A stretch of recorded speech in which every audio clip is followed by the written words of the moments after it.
Shabbat Shalom, Shabbat Shalom. which is peace on Yahweh's holy Sabbath day. Welcome to another holy convocation that Yahweh has enjoined unto us here in Stone Mountain, Georgia. As we get closer to these days that the heathen has taken and converted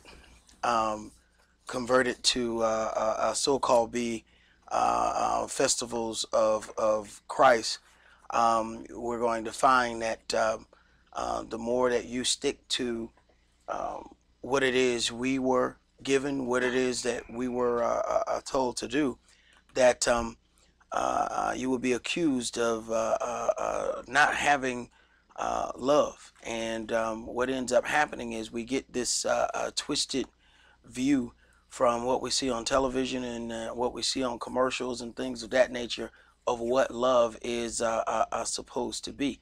So love has been transformed into this mushy feeling, this public display of things, and it has really caused us to allow our houses and the order that we walk in to be turned upside down. Because anytime that there is order that is commanded, people then take that as some kind of lack of love. But order is actually what the result of true love is. And this is something that we have to understand, and it's important that we get it mostly out of this New Testament, because what ends up happening is people start to believe, or they've already been poisoned against all of the writings in the Old Testament. So you have to show them the true definition of what love is from what is written in this New Testament, so that you won't get the obvious accusation that that was that old thing. But before we get started, brother, would you read the oracles and entreat the angel that stands at the door to come in and sup with us and us with him, that we may make this a holy convocation by the angel's presence? 1 Peter chapter 4, verses 7 through 11. But the end of all things is at hand. Be you therefore sober, and watch unto prayer. And above all things have fervent love among yourselves, for love shall cover the multitude of sins. Use hospitality one to another without grudging. As every man has received the gift, even so minister the same one to another as good stewards of the manifold grace of Elohim. If any man speak, let him speak as the oracles of Elohim. If any man minister, let him do it as of the ability which Elohim gives, that Elohim in all things may be glorified through Yahshua the Mashiach, to whom be praise and dominion forever and ever. Amen. Ephesians chapter 4, verses 29 through chapter 5 and verse 4. Let no corrupt communication proceed out of your mouth, but that which is good to the use of edifying, that it may minister grace unto the hearers. And grieve not the Holy Spirit of Elohim, whereby you are sealed until the day of redemption. Let all bitterness and wrath and anger and clamor and evil speaking be put away from you with all malice. And be you kind one to another, tender-hearted, forgiving one another, even as Elohim for Yahshua's sake has forgiven you. Be you therefore followers of Elohim, as dear children, and walk in love, as the Messiah also have loved us, and has given himself for us an offering and sacrifice to Elohim for a sweet-smelling savor. But fornication and all uncleanness or covetousness, let it not be once named among you as becomes saints. Neither filthiness, nor foolish talking, nor jesting, which are not convenient, but rather given of thanks. Ecclesiastes chapter 5, verses 1 and 2. Keep your foot when you go to the house of Elohim, and be more ready to hear than to give the sacrifice of fools, for they consider not that they do evil. Be not rash with your mouth, and let not your heart be hasty to utter anything before Elohim. For Elohim is in heaven, and you upon earth. Therefore let your words be few. Exodus chapter 23, verses 20 and 21. Behold, I send an angel before you, to keep you in the way, and to bring you into the place which I have prepared. Beware of him, and obey his voice. Provoke him not, for he will not pardon your transgressions, for my name is in him. Revelations chapter 3, verses 20 through 22. Behold, I stand at the door and knock. If any man hear my voice and open the door, I will come into him and will sup with him, and he with me. To him that overcomes will I grant to sit with me in my throne, even as I have also overcame and am sat down with my Father in his throne. He that has an ear, let him hear what the Spirit says unto the churches. All right, we're going to begin today's sermon in Matthew chapter 22. Matthew chapter 22, and we're going to read verses 35 through 40. Matthew chapter 22 and verses 35 through 40. And today's sermon is entitled, Love, the Fulfillment of the Law. Love, the fulfillment of the law. See, we'll find that when we flip through the channels and we watch what the televangelists are putting out, we have to understand that those that control the media are deciding what messages and what things they want to get out. So when you, it's not a coincidence that you flip through the channels and you hear one televangelist and he teaches a message, and then you flip 3 channels over and find that another televangelist is saying the same thing. This then gives you the belief that these things must be true because you've gone to 3 or 4 channels and you're basically hearing the same thing. So without hearing any other version of that, you're then kind of forced to believe that these things must be accurate based on the number of times that you have heard these things. And being that you're only going to hear bits and pieces. I mean, we're talking about 3 to 4 verses out of a 2-hour sitting. There's no way you're going to get an accurate depiction of what's really written. There's no way you're going to get the intent, the real context of what was said by just getting 3 or 4 verses. Matthew chapter 22, and let's start that at verse 35.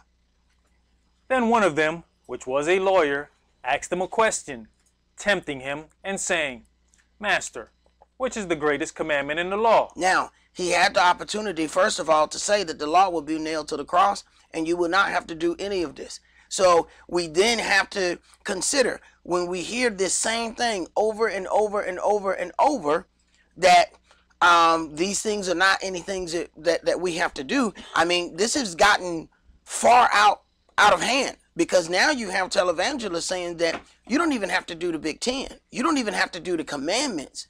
Not only that the law itself, all the other statutes and judgments are done away with, they're saying that the commandments are done away with too. And you have to understand who would be behind such a erroneous education. Who is going to profit from that? And that is the adversary of the devil. So we need to stop picturing the adversary of the devil coming in some kind of really evil way. Understand that just as these you'll find that the angels, or this new body that the Messiah had, you saw that he was able to configure his body in a point where 1 minute they thought it was him, the next minute they look, they say, yeah, it must have been him. You know, you have to understand that the adversary is able to formulate himself into whatever it is that we have a weakness for.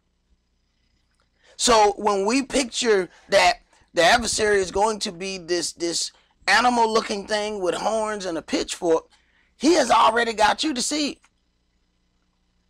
Because what we have done then is, not only have we, taken some kind of earthly image and placed that on the Most High, we've done the same thing with the adversary of the devil.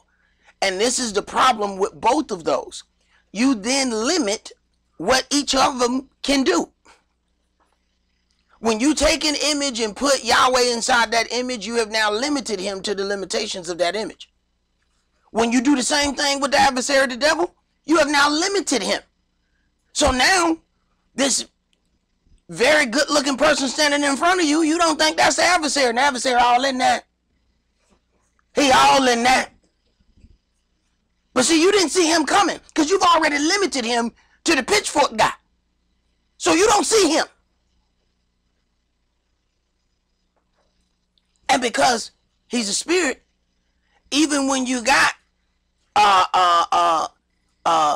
tall and beautiful right in front of you, he used that person. Now you fighting with that person, and then the spirit leave and go somebody else.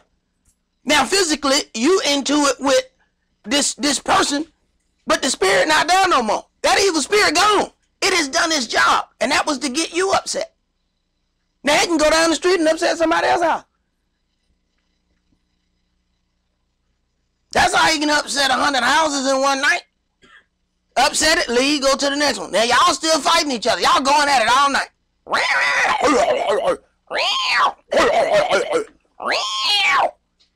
He gone. He not there no more.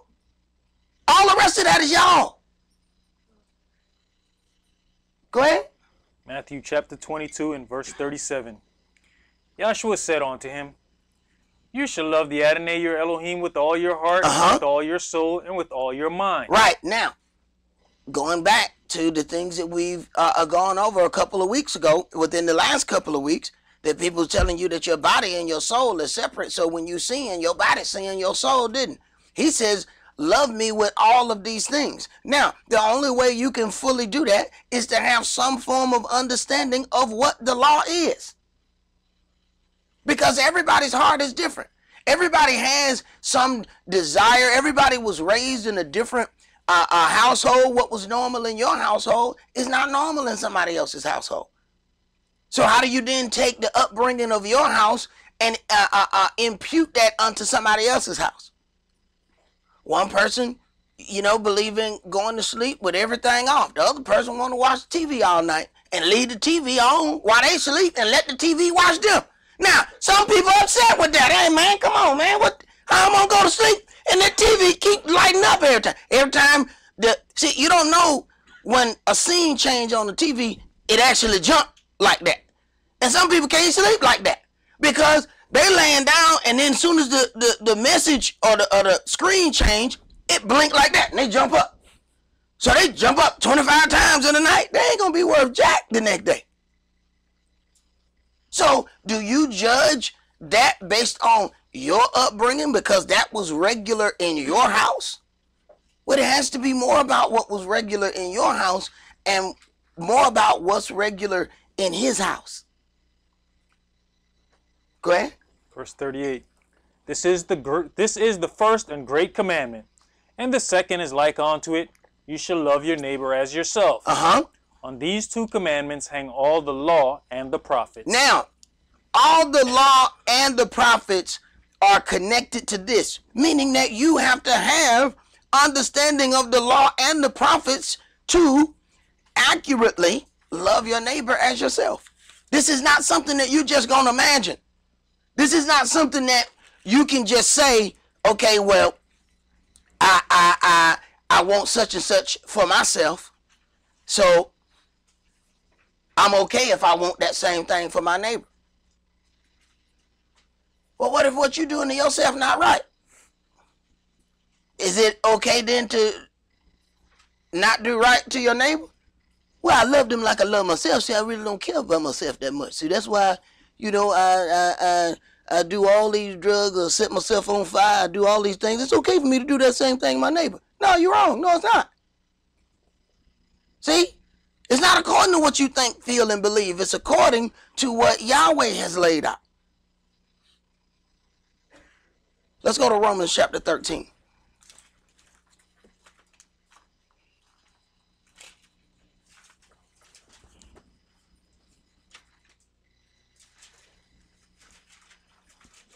Romans chapter 13, and we're going to start that at verse 1.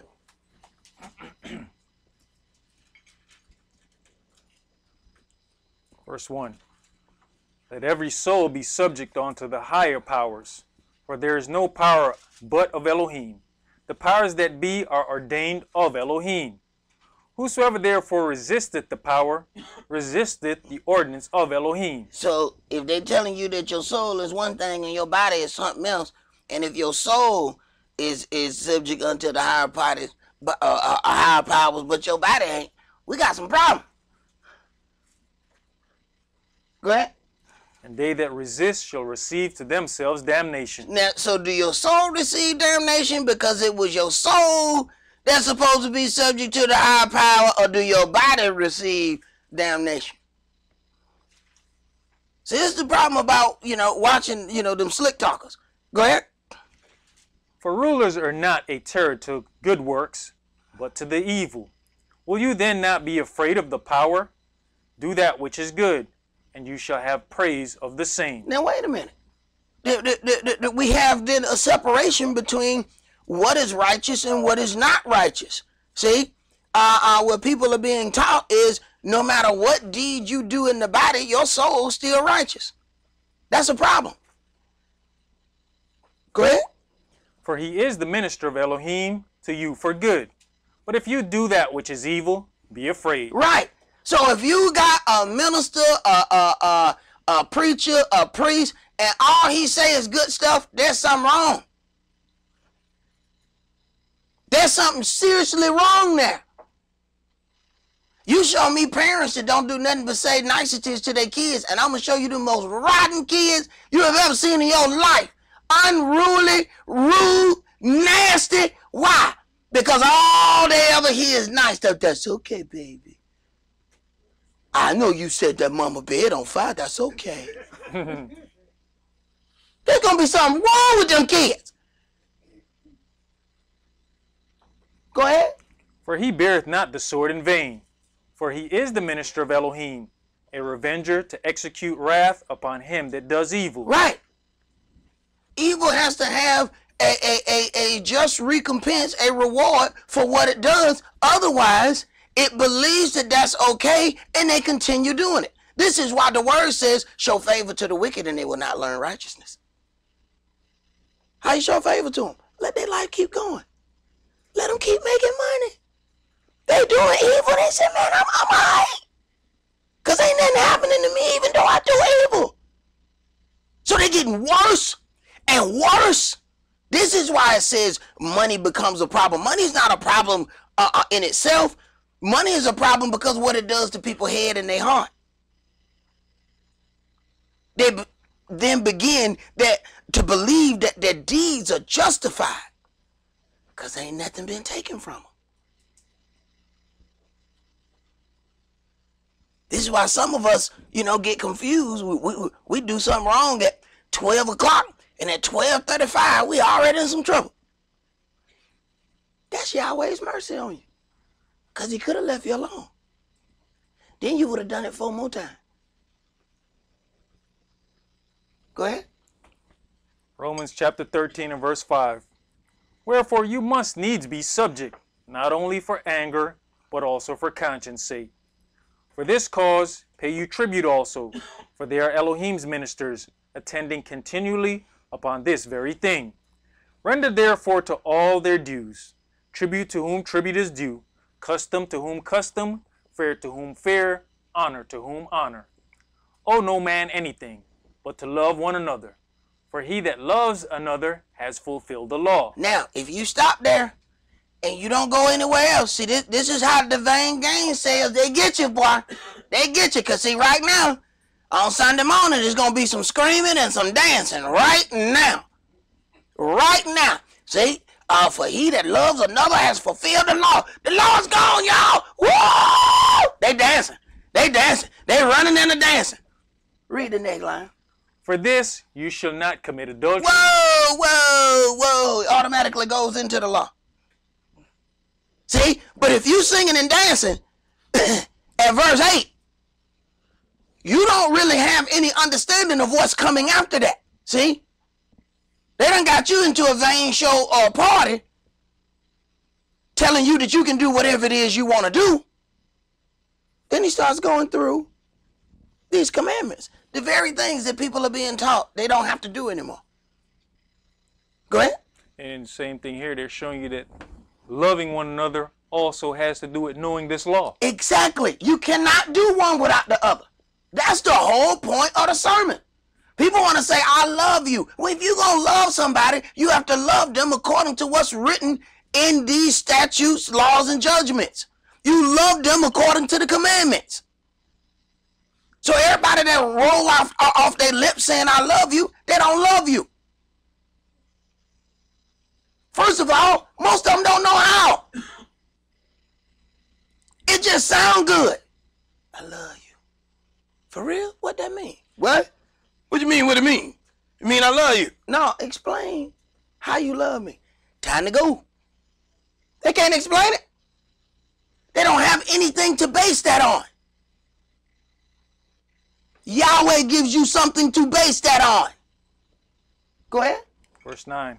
For this you shall not commit adultery, you shall not kill, you shall not steal, you shall not bear false witness, you shall not covet. And if there be any other commandments, Any other commandment, go ahead. it is briefly comprehended in this saying. So all the rest of them then are packaged into this. So rather than giving you 613 things, I'm going to give you these, and I'm going to put the rest in this one right here. Go ahead. Namely, you shall love your neighbor as yourself.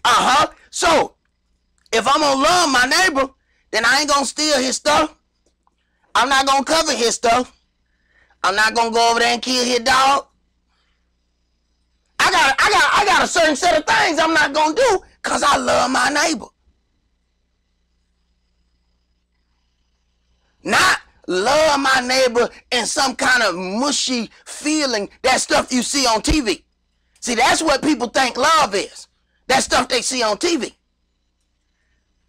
They say, oh, they about to make love. They about to make babies. Go ahead. Love works no ill to his neighbor. Therefore, love is the fulfilling of the law. Whoa. Love works no ill to his neighbor. Therefore, love is the fulfilling of the law. So people think that they can do this with some kind of emotional display. See, I have fulfilled the law because I love my neighbor. No, well, back up. That means you haven't done any of these things against your neighbor then. That means you're going to make an attempt to walk in the law according to dealing with your neighbor. This is how you love your neighbor as yourself. Go ahead. And that, knowing the time, that now it is high time to awake out of sleep.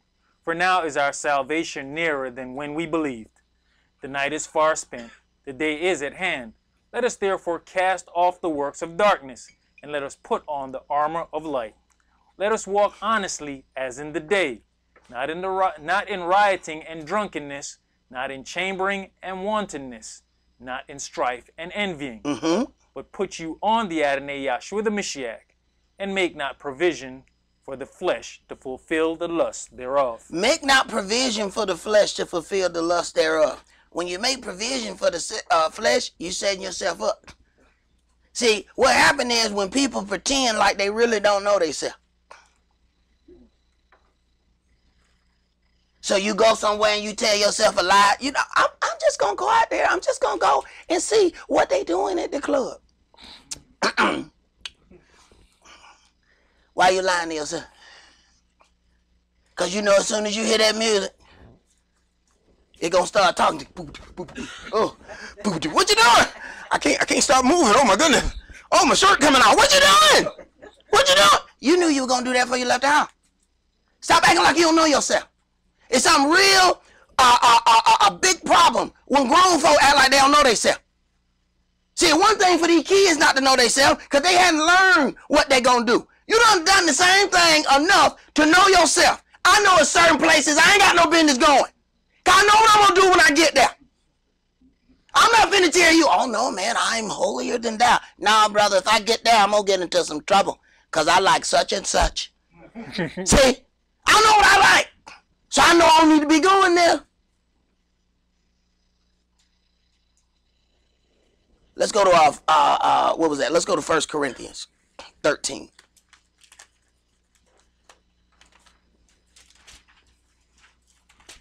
So you learn not to set yourself up. So you can be crying later. I don't know. Yes, you do. You know exactly how you got it. Now you planned it.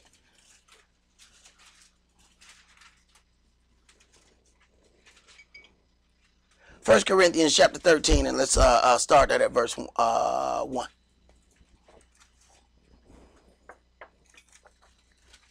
Though I speak with the tongues of men and of angels, and have not love, I am become a sounding brass or a tinkling cymbal. Right. So in other words, just know it. Some people are like, I love you. Ting, ting, ting. Ting, ting, ting. Oh, I love you so much. Ting, ting, ting. You want to make some more noise? Go ahead. And though I have the gift of prophecy and understanding all mysteries and all knowledge, and though I have all faith so that I could remove mountains and have not love, I am nothing. And though I bestow all my goods to feed the poor, and though I give my body to be burnt and have not love, it profits me nothing. Love suffers long and is kind. Sometimes we can't suffer for 15 minutes. And it's amazing. We might send somebody else through something for years. And we can't take it for 15 minutes.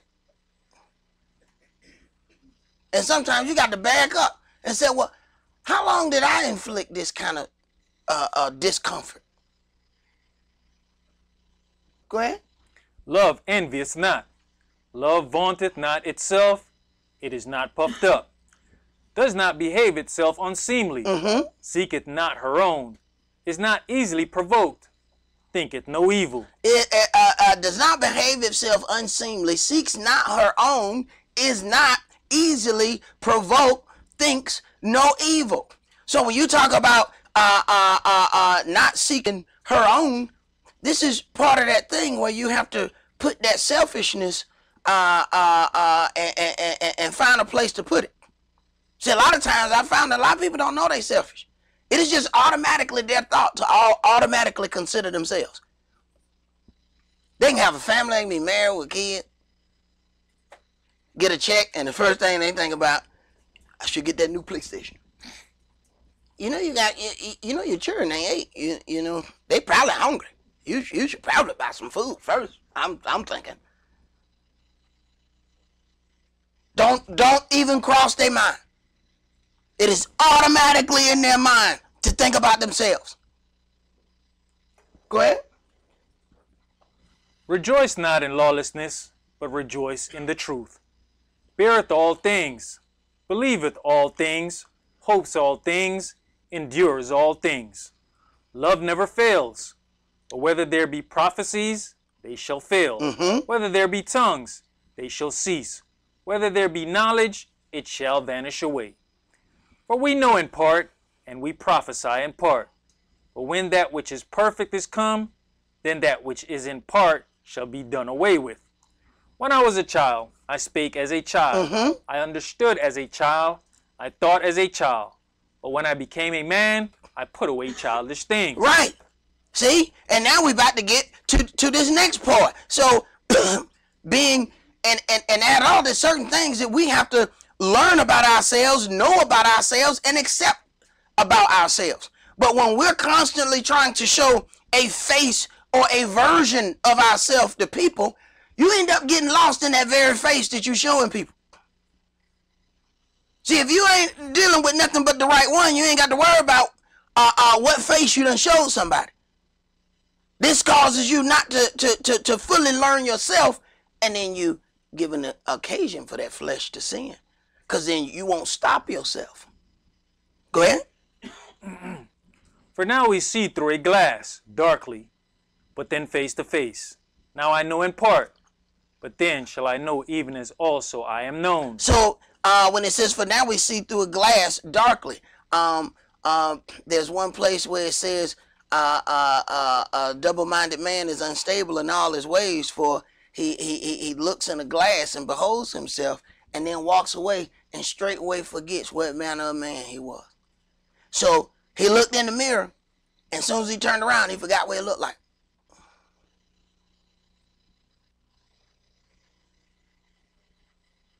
So being truly honest with yourself is not pretending as if you don't have any issues. People have issues and people have different issues.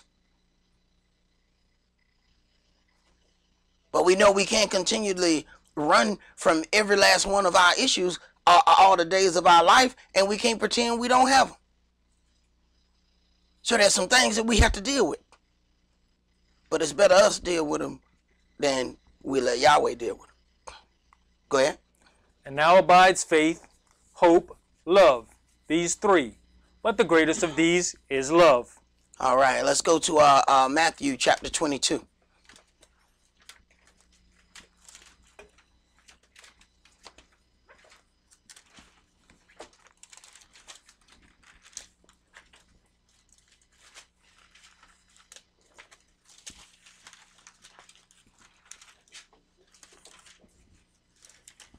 Matthew chapter 22, and let's read verses 37 through 40.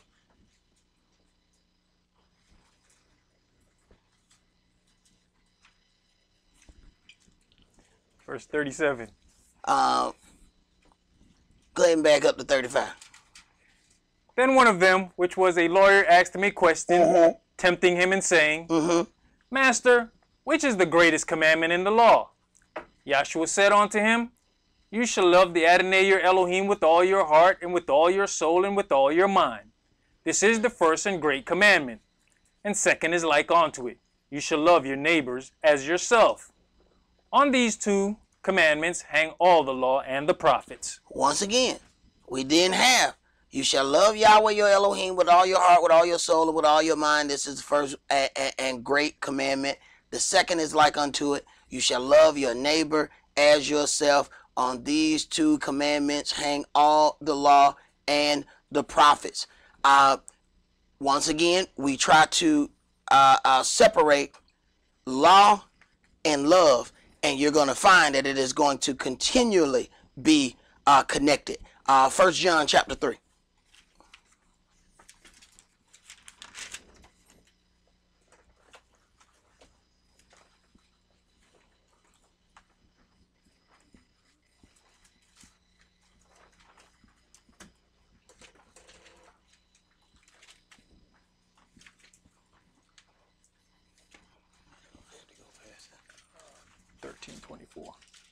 Okay.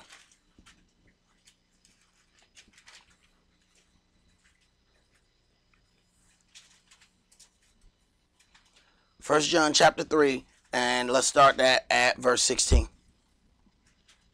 Hereby perceive we the love of Elohim, because he laid down his life for us, and we ought to lay down our lives for the brethren.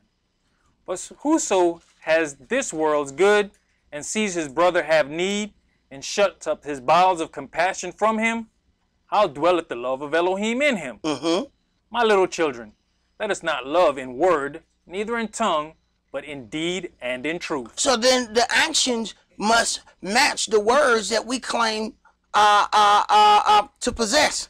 So when we say that we have love, do our actions match the very words that proceed out of our mouths? Go ahead. And hereby we know that we are of the truth, and shall assure our hearts before him. For if our heart condemn us, Elohim is greater than our heart, and knows all things. Beloved, if our heart condemn us not, then have we confidence toward Elohim. And whatsoever we ask, we receive of him, because we keep his commandments and do those things that are pleasing in his sight. Now, what we like to do is separate, we're going to ask all of these things, but we don't believe that we have to keep his commandments. Now, this is written in the New Testament. And we're going to go, and as you keep reading, you find these things over and over and over again. So you have to ask yourself, how did the so-called PhD having televangelists miss all of these things about the commandments and say that we don't have to do them anymore?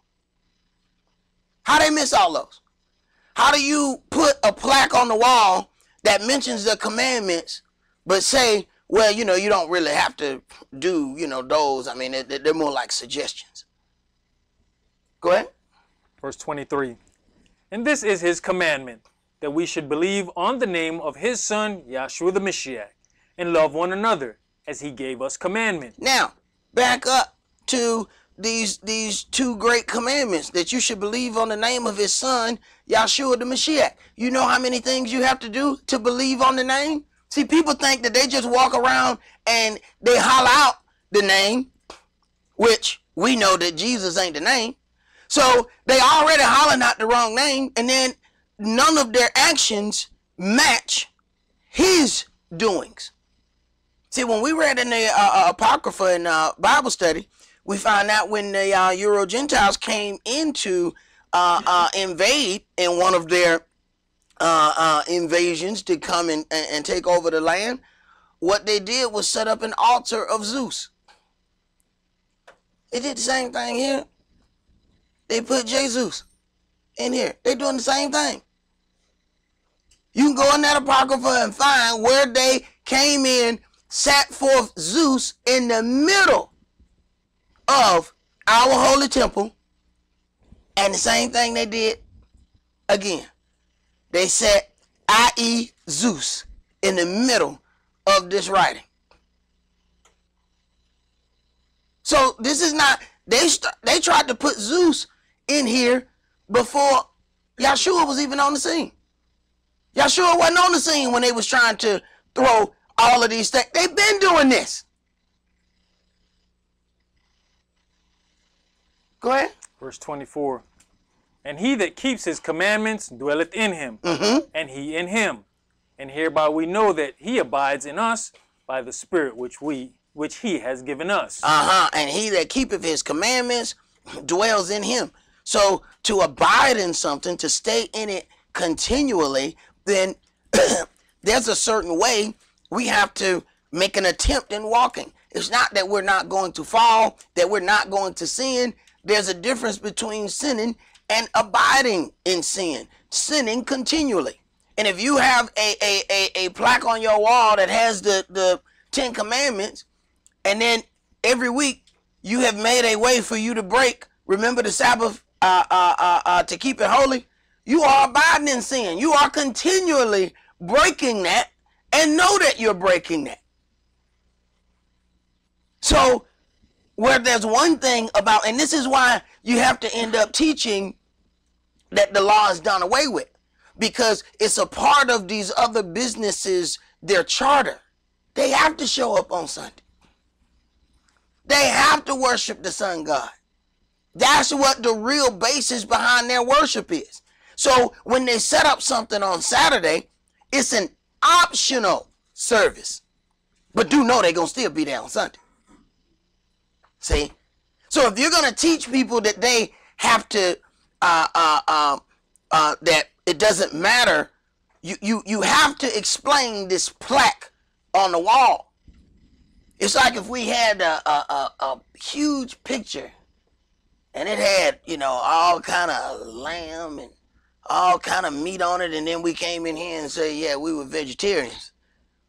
Sooner or later, somebody gonna ask, hey man, why is the picture with all the meat on the wall, but y'all don't eat no meat in here? Sooner or later, that question got to come up. So you have to ask yourself, how many times have that question came up? Remember the Sabbath day to keep it holy. Excuse me, Pastor. Number 4, say remember the Sabbath. Why are we showing up on Sunday? Now they got to come up with a blanket lie to explain that. There has to be an official lie told to do that, because you can't just keep having that picture that says remember the Sabbath day to keep it holy, and then every week you gathering on Sunday. So then you got to make that on that wall obsolete and turn it into a suggestion. Did we finish that, brother? Yes. Let's go to 1 Peter chapter 3.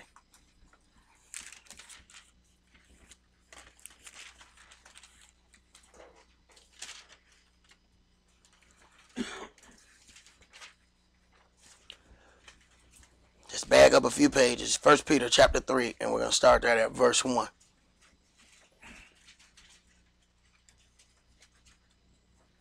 But see, understand something. In a couple days, You're going to be accused of not having love because you won't go to them Christmas gatherings. See, the very ones who have zero understanding of what love is are going to accuse you of not having love because all your family over there. And you not showing up to eat none of their sacrifices that they is offered up to the devil. Because see, the first thing that the Euro Gentiles did in coming in and sacrificing a pig on that altar so that they can defile everything is a reason why every time you go to one of those heathen gatherings, it's some ham in there. It ain't got nothing to do with they just like ham. Now, they like it. But that ain't what that's about. See? These were the things that were sacrificed to their pagan gods. That's what that's about. You have to ask yourself, why on New Year's, some people that you don't ever hear of eating chitlins, all of a sudden chitlins show up on New Year. The house smelled horrible. Why chitlins got to be on New Year? That's sacrifice to that God. See, we learned it from other people, and now we inputting all of those same rituals and don't even understand that they're rituals. As I grew up, that's the only time chitlins showed up.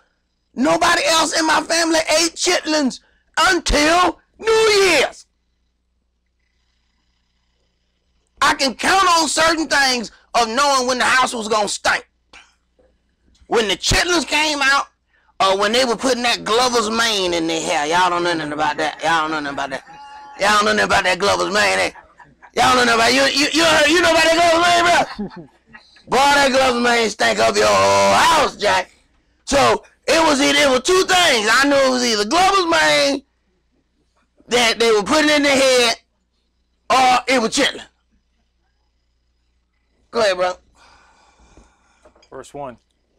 Likewise, you wives, be in subjection to your own husbands, that if any obey not the word, they also may without the word be won by the conversation of the wives. The new church said that there's no order anymore. That was the old order. Now, the husband and the wife are 50-50. And I keep telling people there's a real problem with 50-50. All right, we're going to get in this car, and I'm going to cut this steering wheel in half, and you take half of steering wheel, and I take half steering wheel. We're going to die in 3 rows. You understand what I'm saying to you? Somebody got to override somebody. 50-50 don't work. Somebody going to die. 50-50 don't work. People say, it sounds real good. We 50-50. We're going to do this swap out completely together. No, that ain't going to work. Somebody's going to have to be an override button for this steering wheel. Because one thing you find out about passenger seat drivers, everything on the passenger seat don't look like it look in the driver's seat. See, that's a different point of view. See? So when you driving and you got somebody over there and they got a steering wheel in their brain, they already steering because they see something. What you doing, boo? Boo, I got this. Look, they pressing on that imaginary brake because they be like, what you doing? It looked like you was going to hit such and such. Yeah, see, your point of view is this way. My point of view is this way. Put your seatbelt on. See, so that 50-50 thing not going to work because somebody is in the wrong angle to be able to make those decisions. So the 50-50 is not going to cut it. Only one of y'all are in the right point of view. So that stuff sounds real cute, but it ain't going to work. And Yahweh said, I made the man, and I decided that it wasn't good for the man to be alone. And then I made for him a helpmeet. He made both of them at the same time. Man made from one thing, woman made from something else. Go ahead. Verse 2. While they behold your chaste conversation coupled with fear. Whose adorning, let it not be that outward adorning of plaiting the hair and of wearing of gold or putting on of apparel. Now, that doesn't mean that women have always adorned themselves. Women have always decorated themselves, but it says, let your the true beauty of a woman be from within. When I first got in the word, I had a list of women that I had seen that I said, man, those are some beautiful sisters. A couple years later, that entire list changed. And it wasn't about how they looked. It was as I got to know them and I saw their actions, they became less beautiful to me. And then there were people who wasn't on that list that I was like, no, that sister, all right. When I saw how that sister act, I said, oh, that sister, that's beautiful, bruh. People like, wait a minute, man, your whole list of beauty changed. Right. Because I stopped seeing with all my flesh. Go ahead. But let it be the hidden man of the heart, in that which is not corruptible, even the ornament of a meek and quiet spirit, which is in the sight of Elohim of great price. It's a great price in the sight of man, if you can find a meek and quiet spirit. That ain't that easy to find, though. Go ahead. For after this manner in the old time, the holy women also, who trusted in Elohim, adorned themselves, being in subjection unto their own husbands. See, the new church don't like that word subjection. Because see, most of the vows have had obey. Obey has been in those vows. They took obey out. I remember being little and being in a wedding, and I had heard the conversation. No, take that obey out. But you know, it's also difficult to obey a brother who has no direction. So that disobeying thing goes two ways. How a sister supposed to obey a brother when he don't have any direction or how he gonna go? And how she supposed to follow a brother that can't go in a straight line? All you gotta do, if we get out here and say, all right, all of us, we're gonna drive from here to down to Stone Mountain. That ain't but what, about 10 miles away from here? About 10 of us gonna get lost. Because see, some people don't know how to lead and others don't know how to follow. See, if you following, you don't let 5 cars get in front of you before you say, oh man, now I'm about to get caught by the light. Now you got to kill everybody, because now you're going to try to pull around everybody and run over 4 or 5 folk. You following that person, you stay close to that person. Likewise, if you leading, you see the light turn yellow, you got 8 cars behind you, just stop, man. Why you gonna gun it and go through the light? And you know all 9 of them people behind you can't gun it and go through the light? Some people don't know how to lead and others don't know how to follow. But when you have a culture, you learn both. Go ahead. Even as Sarah obeyed Abraham, calling him master, whose daughters you are, as long as you do well and are not afraid with any amazement. Do understand, Lord is a word that they put in here. And this is what upset or really tripped out a lot of people. Adonai, master, they put this word Lord in, and people couldn't understand why, you know, she would be calling her husband Lord, or the same thing that they call their Messiah. So women who believed in the New Testament, they automatically rejected that. And as well they should. You should not be calling me the same thing you call Yahshua. There's something seriously wrong with that. But you also should not be calling Yahshua Lord. See, so without understanding, you automatically start rejecting certain things because you don't understand what it's really saying. You haven't been truly taught. So automatically these things are rejected without having anybody explain it to you. Then you have these new wave pastors who are saying, we throwing out the old thing of marriage. We throwing that out. Well, they got to do that. Because Sunday church have more divorces than you can shake a stick at. They got to throw it out. Because it ain't working. Go ahead.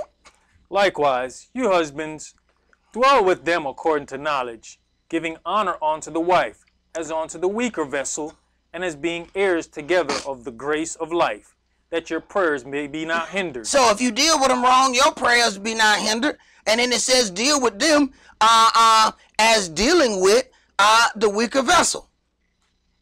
So if this is the weaker vessel, because she is made totally different than the way man was made, how y'all gonna have a 50-50 stake at this steering wheel? Something wrong here. Now, this same situation is turned upside down in some houses, because in some houses, it's the sister that has all the spiritual enlightenment, and the brother just walk just a dog. You ever seen them cartoons where the dude be walking and the rain just on him? Some sisters in that situation, they walking the sun on them, and it just rain and dark clouds on that dude here, because he is a total drag. But who knows, old woman, whether you may save your husband. Go ahead. Finally, be you all of one mind, having compassion one of another. Love as brethren. Be pitiful, be courteous. Right. And not according to what we think, feel, and believe, but according to the things that are written. So as we start to get a culture and a way in which to walk in those things, now we're able to have the same mind one of another.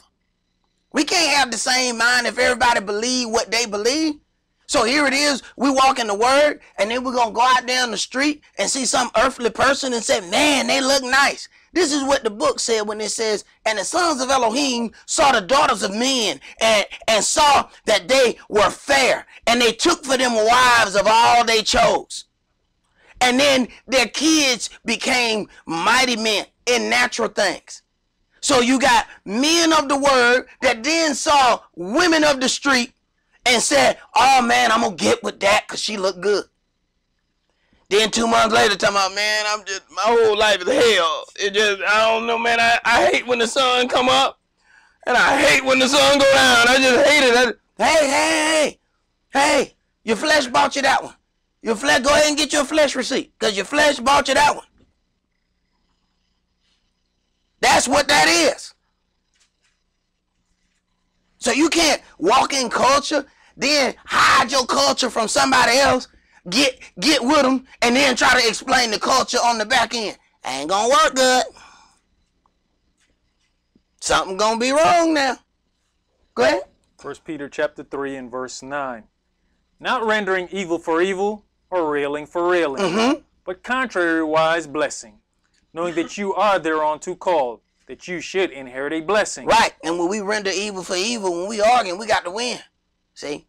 Somebody say something, we got to say something nasty. Or they go nastier, then we go nastiest. Go ahead. For he that will love life and see good days, let him refrain his tongue from evil, and his lips that they speak no guile. Let him eschew evil and do good. Let him speak peace and ensue it. For the eyes of the Adonai are over the righteous, and his ears are open unto their prayers. But the face of the face of the Adonai is against them that do evil. Right, that do evil. So did they do evil with their soul, or did they do evil with their body? But he against evil. See, so people are out teaching that you as righteous as you ever gonna be. There's a problem with that. If I've been in this word 10 years and I'm still the same as I was the first day I got in it, something wrong. And if all the righteousness I'm going to have, and I got that on the first day that I got in the word, there's something seriously wrong. You should be able to tell the difference between somebody who's been in the word 10 years and somebody who's been in it 1. You've been in it 1, you starting to learn. You starting to pick up things. You in it 10 years? Wait a minute. What you just now learning the culture? You've been in this 10 years? Go ahead. And who is he that will harm you, if you be followers of that which is good? But and if you suffer for righteousness' sake, happy are you. And be not afraid of their terror, neither be troubled. But sanctify the Adonai Elohim in your hearts, and be ready always to give an answer to every man that asks you a reason of the hope that is in you with meekness and fear. Having a good conscience, that Whereas they speak evil of you, as of evildoers, Mm-hmm. they may be ashamed that falsely accuse your good conversation in the Mashiach. Right. If you don't show up at the family gatherings, do understand that all manner of things are going to be said against you. But, you know, they out there in that cult. That's why they couldn't come in here and, celebrate Jesus' birthday like the rest of us. Yeah. That's what's wrong with them. That cult got them. Right. They speaking evil of you while you ain't there. Go ahead. For it is better, if the will of Elohim be so, that you suffer for well-doing than for evil-doing. Right. See, whether you know it, this is a badge of honor for you. And a lot of times we be turning down our badge of honor. That's the one thing they used to do in the Boy Scouts. You got your bear badge, brother. Your whole thing was about your badges. You got opportunity to get badges here, and you turning them down. They speak evil of you because you don't do they go to the evil thing with them. Psh, go and put that badge on. Then when people see you with all your medals, they want to know how you get that. Oh yeah, bro, a lot of suffering went into this right here, bro. Yeah. A lot of evil talking. Go ahead. For Yahshua also has once suffered for sins, the just for the unjust, that he might bring us to Elohim, being put to death in the flesh, but quickened by the Spirit. By which also he went and preached unto the spirits in prison, which sometimes were disobedient, when once the long-suffering of Elohim waited in the days of Noah, while the ark was a-preparing, wherein few, that is, 8 souls were saved by water. The like figure whereunto even baptism does also now save us, not the putting away of the filth of the flesh, but the answer of a good conscience toward Elohim, by the resurrection of Yahshua the Mashiach, who is gone into heaven and is on the right hand of Elohim, angels and authorities and powers being made subjection unto him, or being made subject unto him. All right, let's go to Romans chapter 7.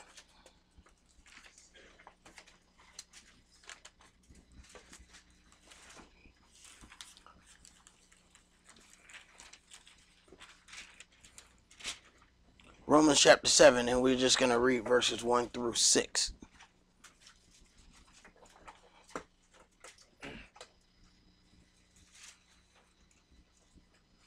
Romans chapter 7, and verse 1. Know you not, brethren, for I speak to them that know the law, how that the law has dominion over a man as long as he lives?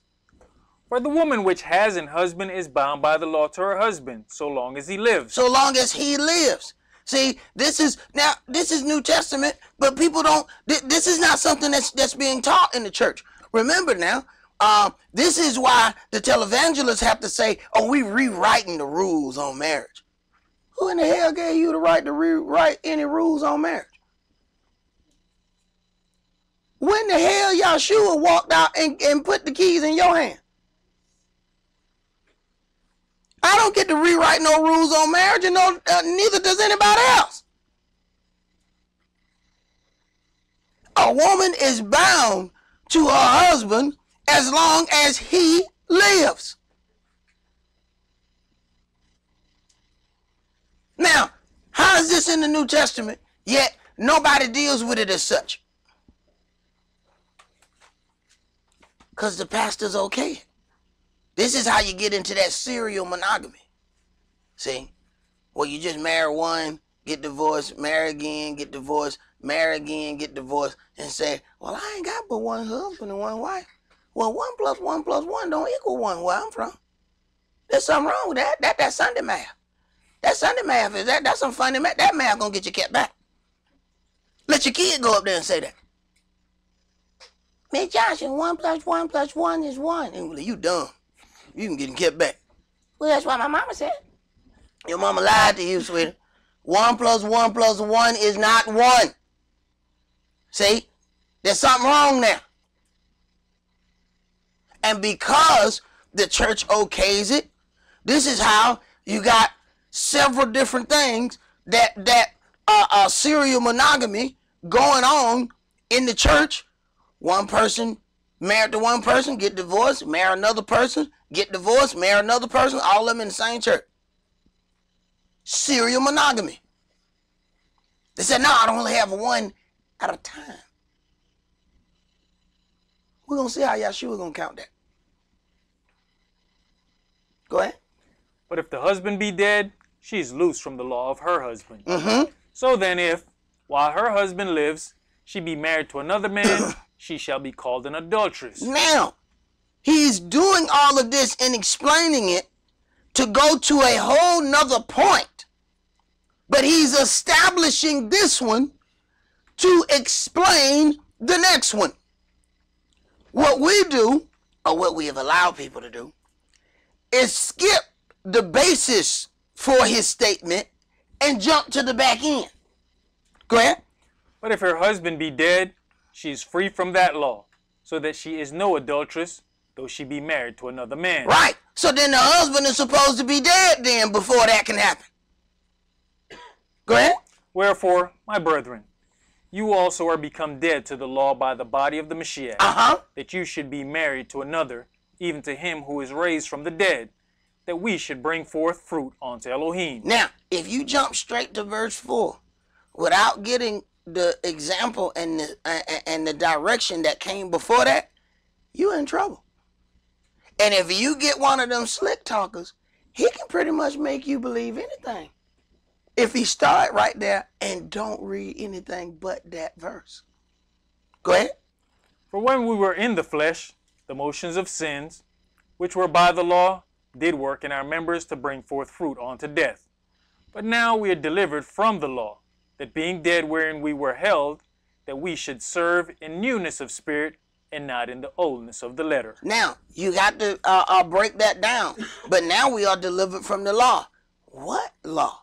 What was he dealing with when he talked about being dead? He's then dealing with this sacrificial law. And then he even explains that if you pay attention. In the bottom of verse 6, that we should serve in newness of spirit. So now we're dealing with the spirit of the law and not in the oldness of the letter of the law. But we don't have to take my word for it. Let's go to Matthew chapter 5.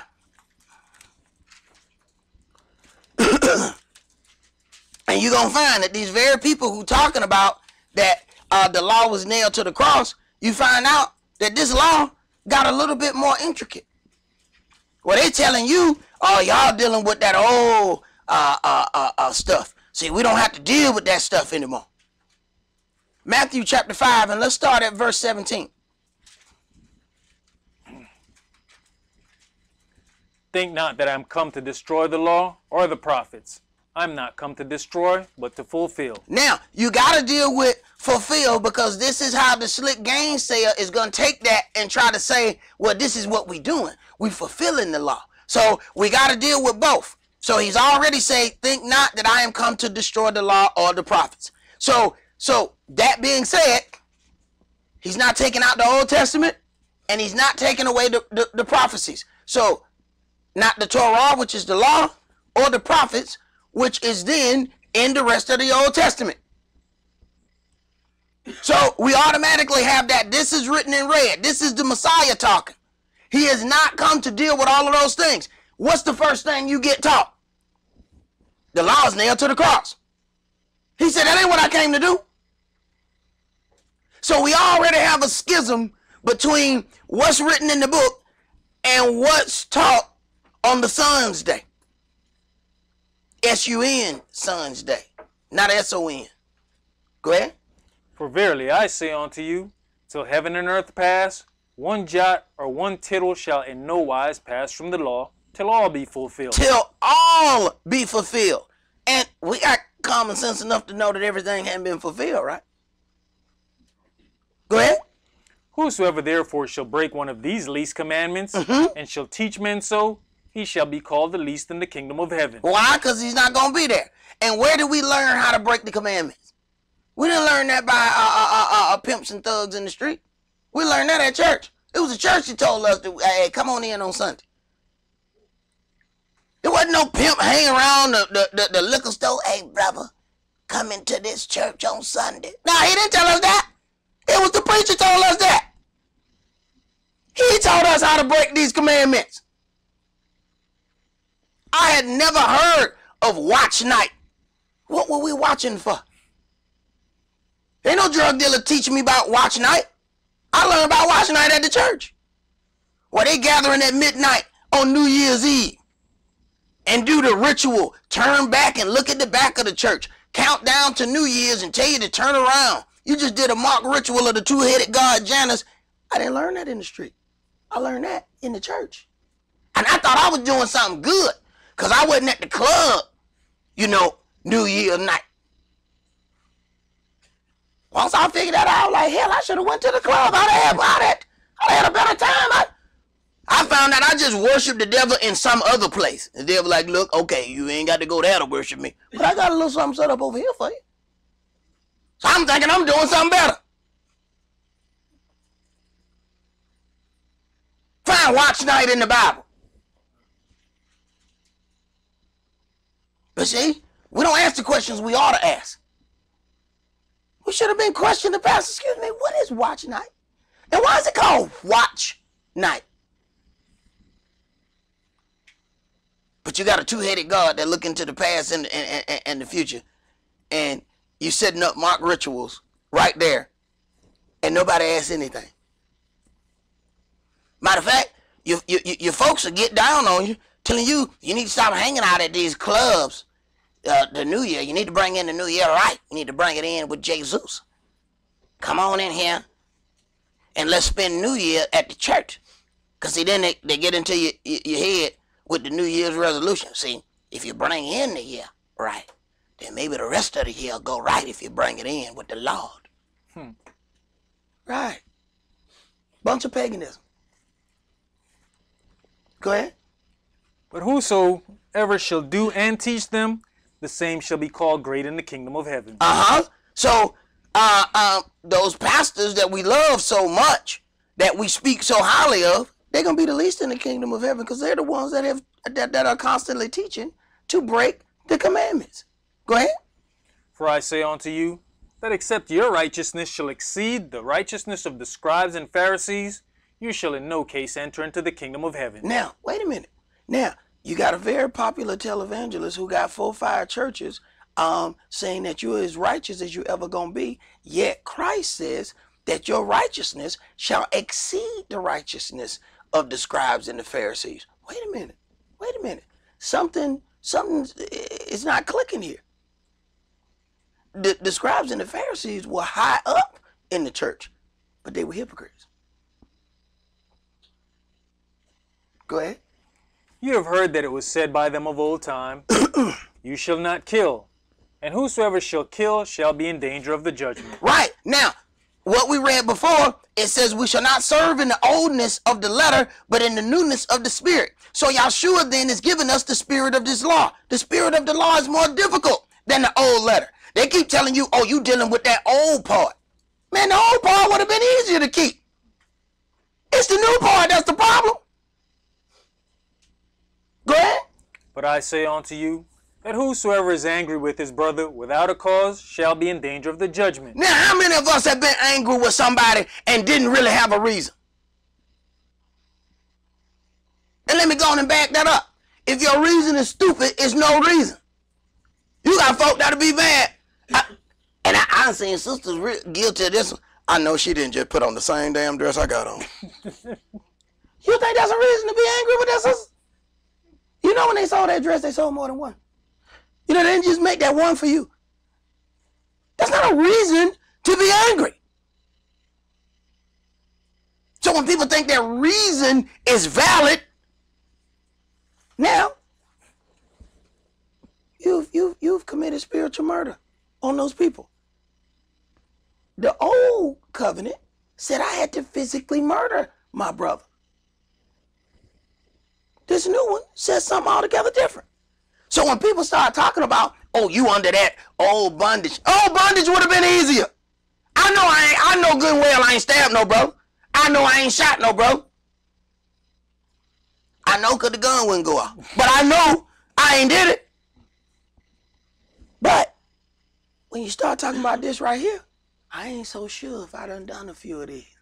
So I got to keep working and keep walking. Because see, I may have had indignation with a brother or a sister that I was not justified in having.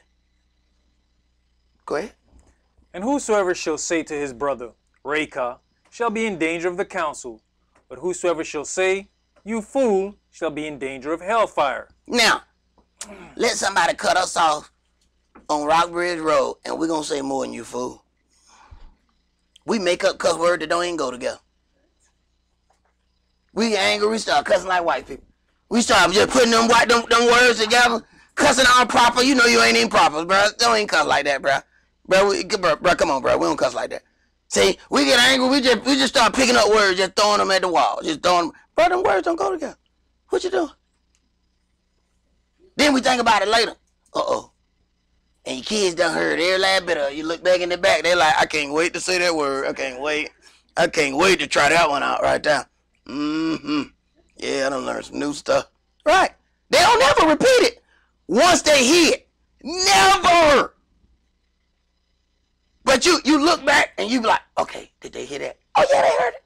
They're not gonna say it right now. About 2 or 3 weeks later, you're going to come around the corner and you're going to hear your precious little baby trying out that new cuss word they heard you say. And we know what's going to be interesting? They use it exactly in the right context. And you're like, how the hell you get it right the first time? You would think, okay, if they learning how to cuss, then maybe they don't use it right. How you use it right the first time? That let you know they studied every last bit of it. They say, okay, so when they cut my dad off and he got angry, then that's when you pull out this deep word right here. Yeah. So I'm going to wait till somebody take my favorite toy and I'm going to pull it out and I'm going to sling it all across the floor. Right. And when they do it, are you equally as angry at yourself as you are at them? Go ahead, bro. Verse 23. Therefore, if you bring your gift to the altar, and there remembers that your brother has aught against you, leave there your gift before the altar and go your way. First be reconciled to your brother, and then come and offer your gift. Right, because what happens is you're polluting your gift, knowing that your brother has something against you, and your brother has something against you because it's something that you've done to your brother. It's not about, well, I don't know if my brother has something against me. If you stabbed your brother, you done lied on your brother, you done some things, you know your brother has something against you. Leave that gift there. Go take care of that issue. Then bring your gift. Why? Because now your gift can be accepted. Your gift was not going to be rightfully accepted. But people who want to be rich can't tell you that. They got to tell you the Lord likes a cheerful giver. And you bring all that money now. I don't care if you're dead. Hop or roll in here. Write a check on your deathbed. Do something. They're not that. You don't get rich by telling people you need to get your life right, or else your gifts, your offerings are being tainted because you have indignation with your brother and are not dealing with it. You don't get rich by telling people that. Go ahead. Agree with your adversary quickly while you are in the way with him, lest at any time the adversary deliver you to the judge, and the judge deliver you to the officer, and you be cast into prison. Verily I say unto you, you shall by no means come out thence till you have paid the uttermost farthing. You have heard that it was said by them of old time, you shall not commit adultery. But I say unto you, that whosoever looks on a woman to lust after her has committed adultery with her already in his heart. Some of us have committed adultery by watching Showtime.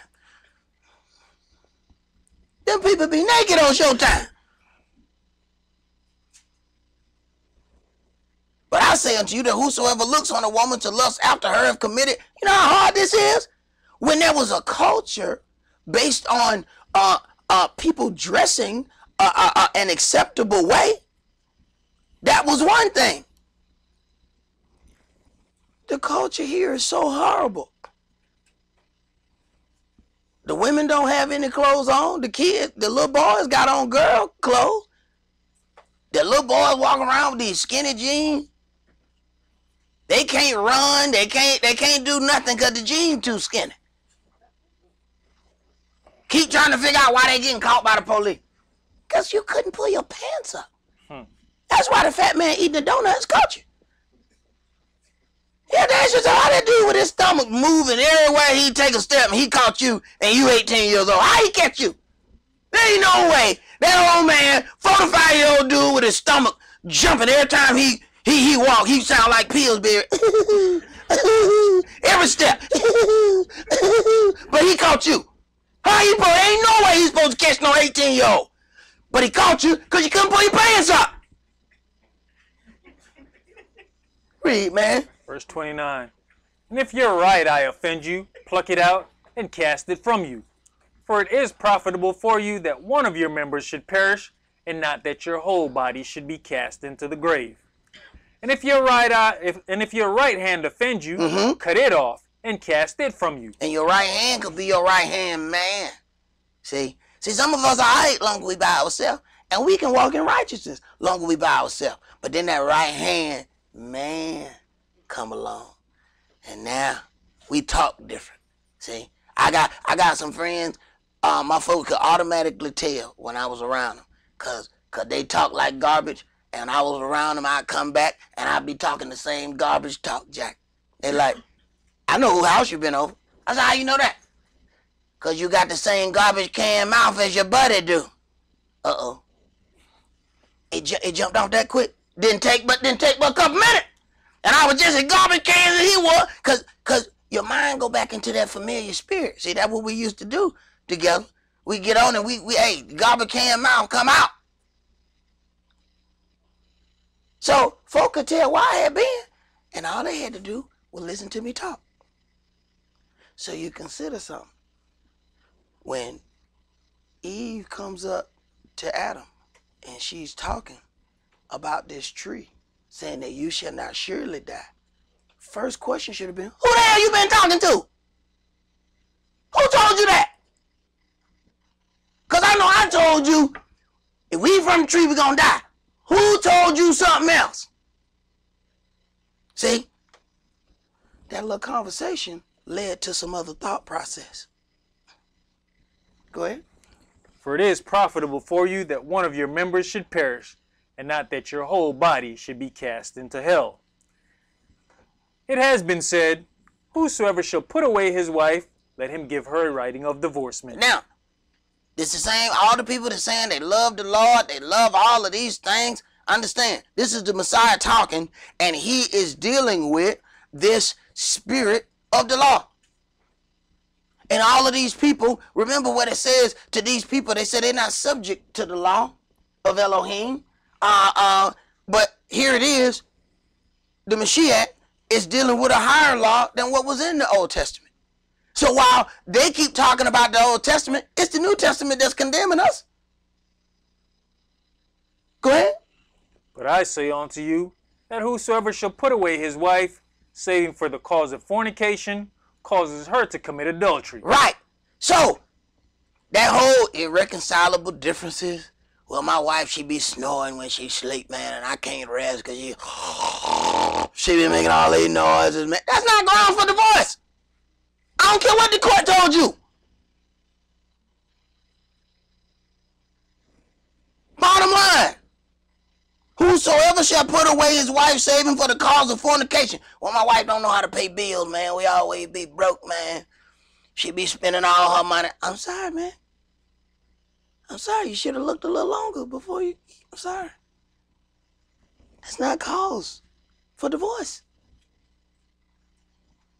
See, irreconcilable differences, those things were just made up because they couldn't really find no difference. They even have some of those divorces where you just say, all right, we equally agree to go our separate ways, where nobody has to say it was anybody's fault.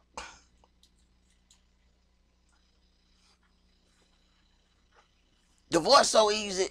Now you can divorce somebody and never even see them. You can send a letter. They don't get it, you post it. By the time they see it, it's done deal. I'm out.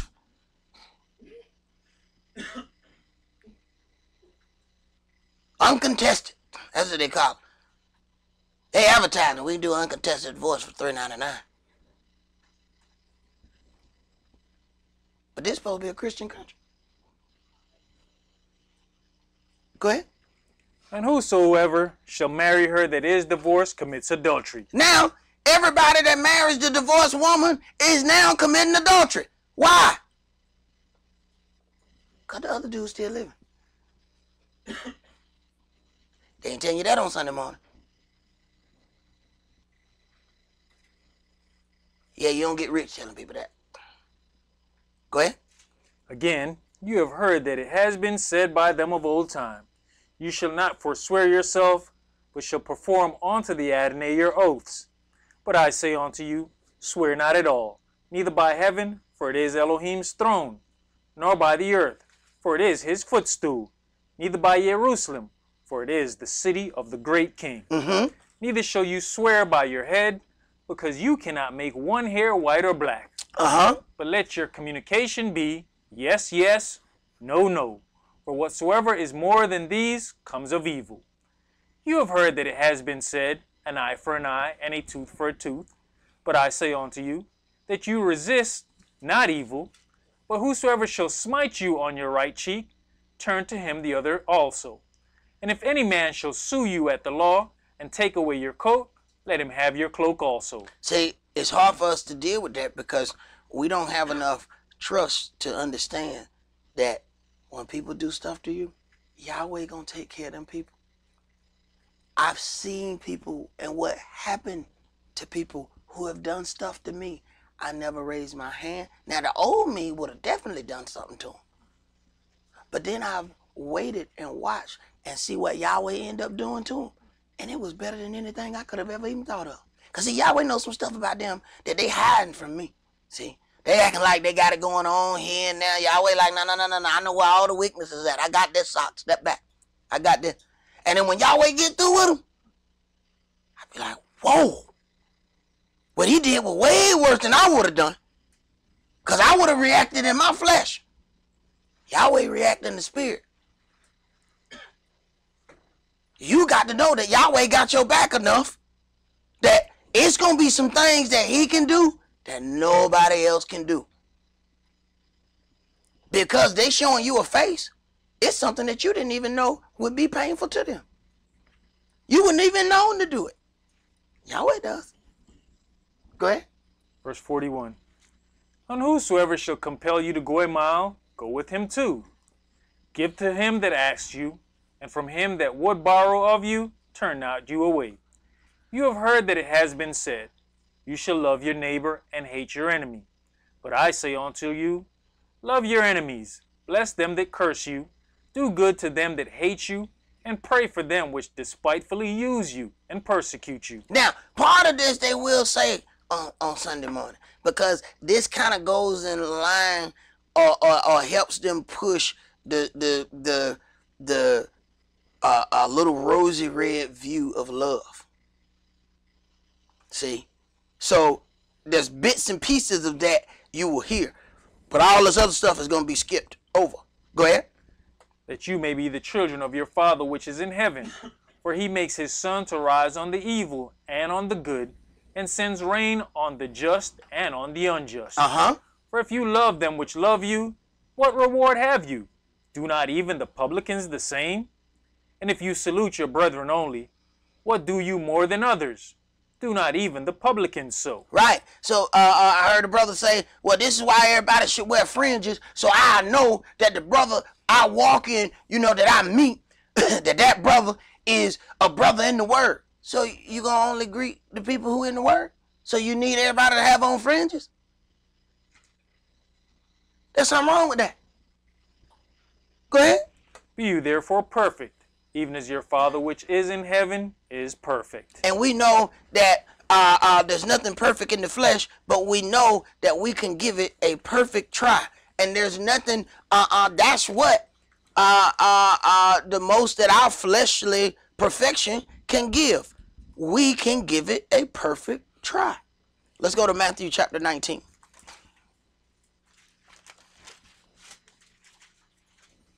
See, without a perfect effort, we can never claim perfection.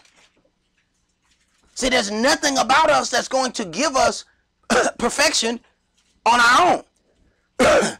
But a perfect attempt in the eyes of Yahshua gives us perfection.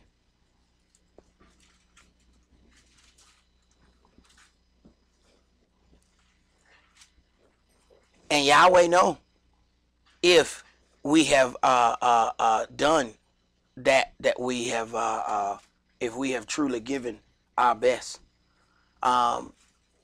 Matthew chapter 19, let's start at verse 1. And it came to pass that when Yahshua had finished these sayings, he departed from Galilee and came into the coast of Judea beyond Jordan. And great multitudes followed him, and he healed them there. The Pharisees also came unto him, tempting him, and saying unto him, Is it lawful for a man to put away his wife for every cause? And he answered and said unto them, Have you not read that he which made them at the beginning made them male and female? Now, once again, this is the New Testament dealing with these very same issues. Go ahead. And said, For this cause shall a man leave father and mother, and shall cleave to his wife, and they two shall be one flesh. Wherefore they are no more two, but one flesh. Right. So no more individuals, but then join together to attempt in walking on one accord in the spirit. It takes a culture to be able to do that, to take two different individuals to walk on one accord. Our people were able to do it before because there was at least a belief that people just didn't up and jump up and get divorced. This was never anything that was common among our grandparents. That was not normal stuff in that generation. Now, everybody is individualized. There has to be some kind of common ground or common thought process. Otherwise, folks, they're going about their business. Go ahead. What therefore Elohim has joined together, let no man put asunder. They say unto him, Why did Moshe then command to give a writing of divorcement, and to put her away? He says unto them, Moshe, because of the hardness of your heart, suffered you to put away your wives. But from the beginning it was not so. So in the spirit of the law, from the beginning, the divorce was not so. In the old covenant of the law, divorce was commonplace. So the very people who talk to you about your keeping bondage are the very ones who are walking in the old covenant law. That's what it's talking about when it says, except your righteousness exceed the righteousness of the scribes and Pharisees. Who were the Pharisees? They walked in the letter of the law, but they were hypocrites. So the very ones that are walk in the letter of the law concerning tithes, then turn around and walk right out of that letter of the law when it come down to marriage and divorce. Jump right out of it. That's hypocrisy. Go ahead. And I say unto you, whosoever shall put away his wife, except it be for fornication, and shall marry another, commits adultery. Now, the other one was on one side dealing with the woman. This one is on the other side dealing with the man. If he divorced his wife and marry another woman, he has now committed adultery. See, the other one was for the woman. This one is for the man. Go ahead. And whoso marries her which is put away does commit adultery. Right. Go ahead. Jump to verse 16. And behold, one came and said unto him, Good master, what good thing shall I do, that I may have eternal life? And I have to point out, he didn't say what good thing that I may do that I might go to heaven. Because see, that's another thing that's taught. That doctrine on Sunday morning that is told to everybody that they die and zip tang, automatically they in heaven. No judgment, no anything. Automatically. They've already received payment. Go ahead. And he said unto him, Why calleth you me good? There is none good but one, that is Elohim. But if you will enter into life, keep the commandments. But if you will enter into life, keep the commandments. The very thing that people are being taught are not valid anymore. So Christ says one thing, the televangelist says something else. Go ahead. He says unto him, which? Yahshua said, you shall do no murder. Now, you have to be careful. Now, he has already given us the definition of murder. Understand now? Because see, people will read this and say, well, as long as I don't do these few things, I'm all right. Remember, he had given us a higher level of the law in Matthew 5. One says, you know, do not murder your brother. He went on a higher level and said, if you're angry with your brother without a cause, you have already committed this. So when people jump and read this, but not the things before it, they really don't understand this part in its entirety. Go ahead. You shall do no murder. Uh-huh. You shall not commit adultery. Now, he didn't explain murder or adultery. Why? Because he already explained that. What did he do on adultery? He said, if you look upon a woman to lust after her in your heart, you've already committed adultery. But see, he's not going over that now because he already went over it. But if you jump to this without reading that, you don't really understand this. You just think you do. Go ahead. You shall not steal. You shall not bear false witness. Honor your father and your mother. And you shall love your neighbor as yourself. And we know it takes the understanding of what's written in Yahweh's holy law to even love your neighbor as yourself. See, if you just jump to this, you don't really understand that. Go ahead. The young man says unto him, all these things have I kept from my youth up. What lack I yet? Now, I don't know if y'all can go and look this up. There's a video on the internet that a brother has uploaded. It was when Creflo was on CNN, right when they was questioning everybody about making the money, about all the money they was making. So they asked Creflo about this statement right here, because they was talking about all the money. Creflo said, well, if you keep reading, you'll find where the man received 100-fold. Now, I want you to read this and see if this man received 100-fold in their writing. I want you to do, and I mean, he straight lied on CNN, and this was a Christian brother who cut him concerning that lie that he told on CNN. Now, I want you to see if somebody gets something 100-fold. Then he said he sold some goods and he got, what is that? What are you talking about? Because that ain't in this book. And it sure wasn't this man. Go ahead. Yahshua said unto him, if you will be perfect, go and sell that you have, and give to the poor, and you shall have treasure in heaven, and come and follow me. So he said this man ended up selling his stuff, and he got 100-fold. Go ahead. And when the young man heard that saying, he went away sorrowful, for he had great possession. That's what happened to that man. He went away sorrowful because he had great possession. Creflo said the man got 100-fold. But he also said, you know, Jesus was a carpenter and he built subdivisions. So, I mean, you just, I mean, Allah don't care who tell it. Allah go home with any one of y'all. That's what Allah has. No, it don't. It'll go home with you, go home with you. Allah don't care. Allah sit right up there in the front and when y'all take me home. It don't care who it go on with. It does not care. Did you finish that, brother? Verse 23. Go ahead. Then said Yahshua unto his disciples, verily I say unto you, that a rich man shall hardly enter into the kingdom of heaven. Hardly, not never. Go ahead. And again, I say unto you, it is easier for a camel to go through the eye of a needle than for a rich man to enter into the kingdom of Elohim. When his disciples heard it, they were exceedingly amazed, saying, who then can be saved? But Yahshua beheld them and said unto them, with men this is impossible, but with Elohim all things are possible. Right.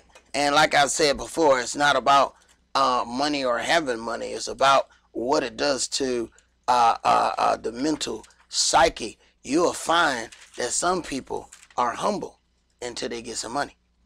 You'll find that some people are nice until they get some money. And you'll find that what that money does is it'll help bring out every bad part of your character. If you got a slight drinking problem, now you're a stone cold drunk. If you got a slight smoking problem, now you're a chimney walking down the street. So you a lot of that is connected to what we allow certain things to do inside of us. Let's go to Exodus chapter 20.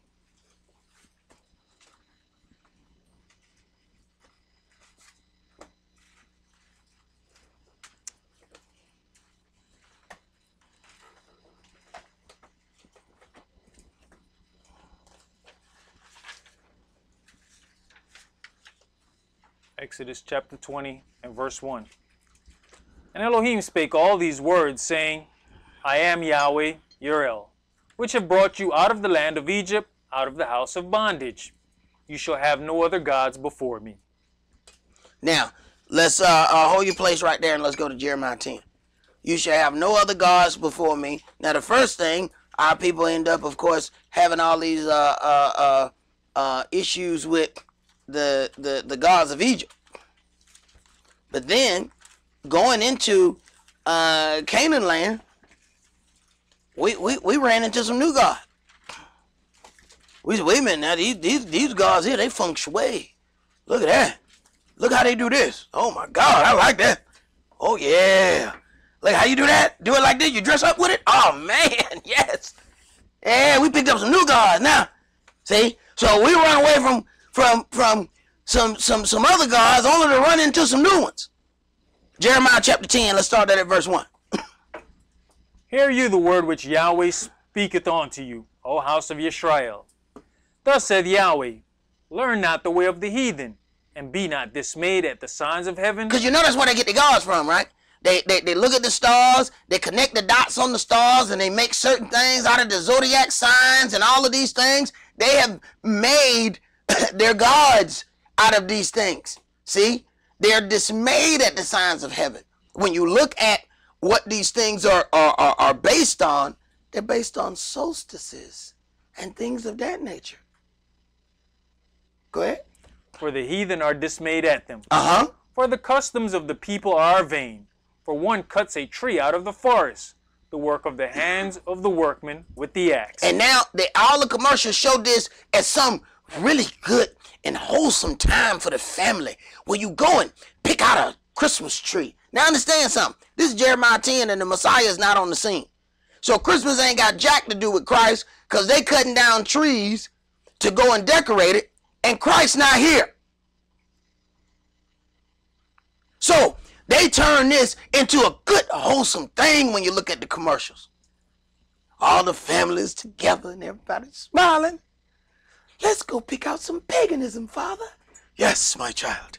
Let's go pick out some paganism. Go ahead. They deck it with silver and with gold. Oh, Father, let's decorate our paganism. Yes, son, let's decorate our paganism. Go ahead. They fasten it with nails and with hammers, that it move not. Father, let's hammer down our paganism. Yes, son, let's hammer our paganism. Right. And this some rich people go and do. Because, see, they get the live trees. See, we was broke. We had to go get our trees from Target. See? So we had a tree that just looked like it was the same tree. We get it out the attic. We pull it back down. Okay? But the well-to-do folk, they got a new tree every year. Okay? And that was part of the fun of their thing. Going and picking out a tree. You start to drive down. Well, you see them way before that you run into these tree farms. Well, you go and see they got hundreds of these evergreen trees that they growing, getting ready for Christmas. And people have actually bought this lie that it has something to do with Christ. Now they fighting over the name. Because certain people like, well, why you got to call it the holidays, happy holidays instead of Merry Christmas? Let's keep the foundation of Christmas about Christmas. Now, if we're going to keep the foundation, then we're going to worship, that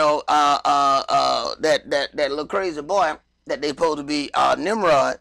Let's go ahead and keep the foundation of what it is and worship that tree like you really doing. This is why the presents are put under the tree, so everybody can bow down to this tree. And when you get into this, it says they deck it with silver and gold. I remember putting that silver and gold all around the tree. That when you got the tree back up, you had to go and pick up all that silver and gold out of your living room.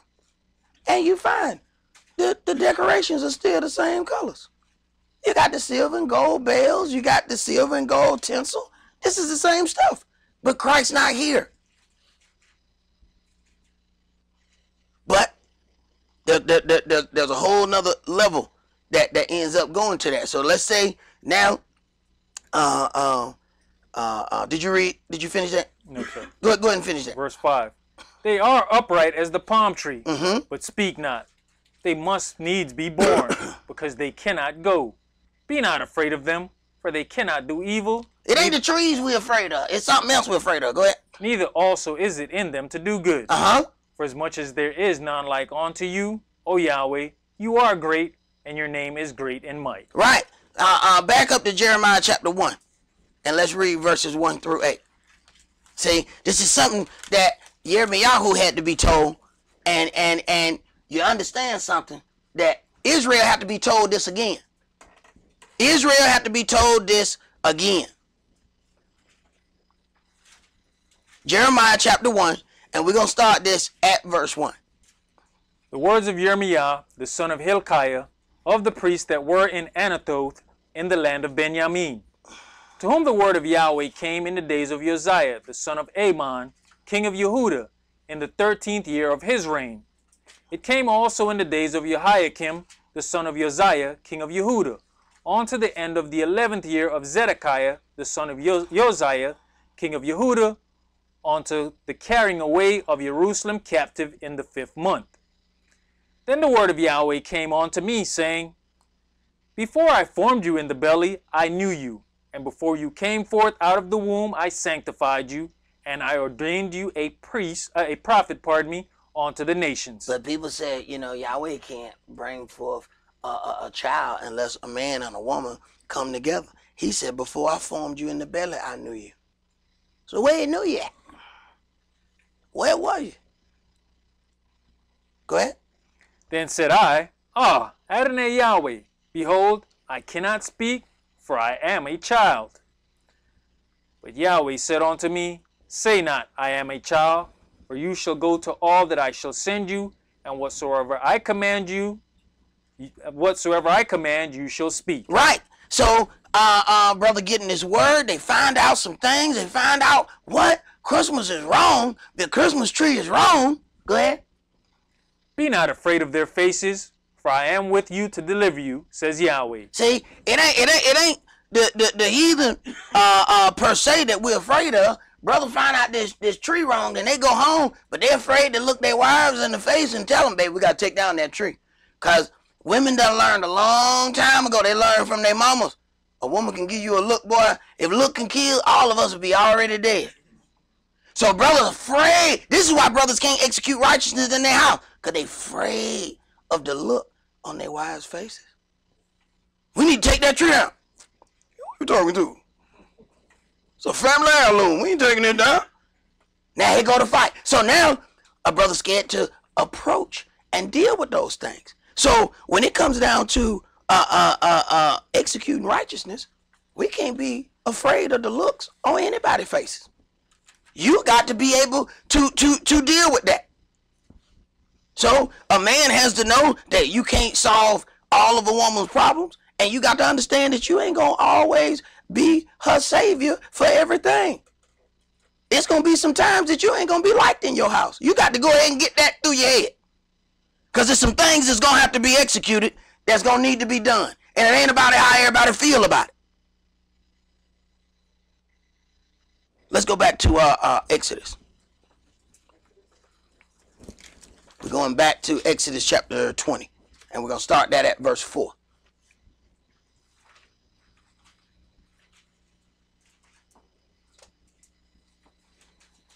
Verse 4. You shall not make unto you any graven image, or any likeness of anything that is in heaven above, or that is in the earth beneath, or that is in the water under the earth. You shall not bow down yourself to them, nor serve them. Right. And they put the gifts under the tree with all of the gifts that are there. We know that there was always some that you could not open until your mom and daddy got up. You had to open them in the presence of everybody else, and you had to go under the tree to get them. And the tree was already there before Christ was born. So you don't find a whole lot of people keeping Christmas without the tree. They need that tree. That tree is a very important part of that paganism. Go ahead.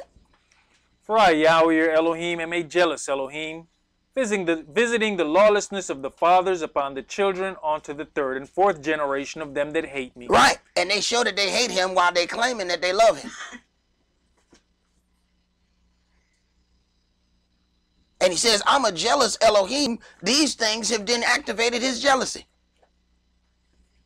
I provide for you, and then you're going to sit here, a lot of my children, tell them that some mystical man flew all around the earth and gave them this stuff. This is substance that I gave to you.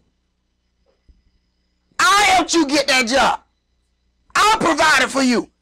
And you're going to sit right here, spend all this money, and then lie to my children and tell them some man gave that to them? And then you give the man mystical qualities. The man know whether or not you've been good or bad. The man got a little helper, so he got angels. He got angels. He got a little elf. He got a little short angels. They help him all throughout the year, and he can fly all over the earth in one night. He come in your house down the chimney, and you ain't even got no chimney.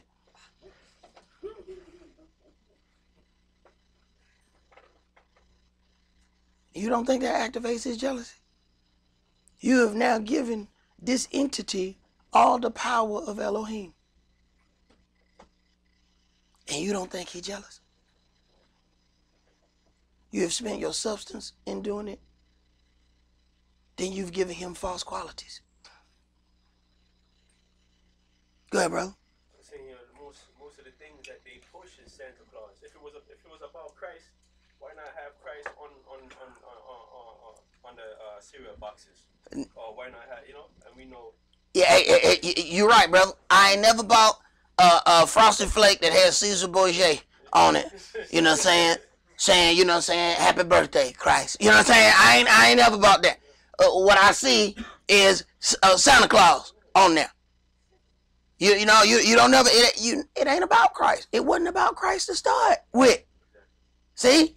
So you find out, you look at something and examine it, and you find out that this has absolutely nothing to do with Christ. And the fact that we can read that the tree and all of those things were there before Christ, it proves that it was never about him, and it never shall be. Go ahead. Verse 6.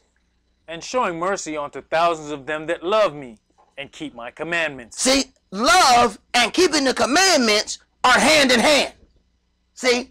So if I love you, then I'm going to do my best to keep the commandments concerning you. That don't mean I might not fall. That don't mean that you might not fall. But we get back up and we try it again. We keep attempting to keep the commandments up toward one another. That's what love is. Go ahead. You shall not take the name of Yahweh your El in vain, for Yahweh will not hold him guiltless that takes his name in vain. Remember the Shabbat day to keep it holy. Now, this is a part of love. See? The very people who are talking about, we love the Lord. Well, when we going to see you on the Sabbath? What? I thought you told me you love him. Well, I do. Well, let's show up on his day then. Well, I mean, I can't, huh? Right. They don't really have an answer for that. Go ahead. 6 days shall you labor and do all your work. But the seventh day is the Shabbat of Yahweh your El. In it you shall not do any work, you, nor your son, nor your daughter, your manservant, nor your maidservant, nor your cattle, nor your stranger that is within your gates. Right. Everybody gets to have this day off. Everything connected to you is supposed to have this day off. And we see that the Sabbath has absolutely nothing to do with anything that the Mashiach did. This was about creation itself. So when you talk about the things that the Mashiach did, the Mashiach came to put us back in our rightful place with Elohim. So now you're going to change the Sabbath according to that? So he comes to put us back in our rightful place. Then now you're going to change the worship day because of that. Now you done got back dirty right after they clean. Go ahead. For in 6 days Yahweh made heaven and earth, the sea, and all that in them is, and rested the seventh day.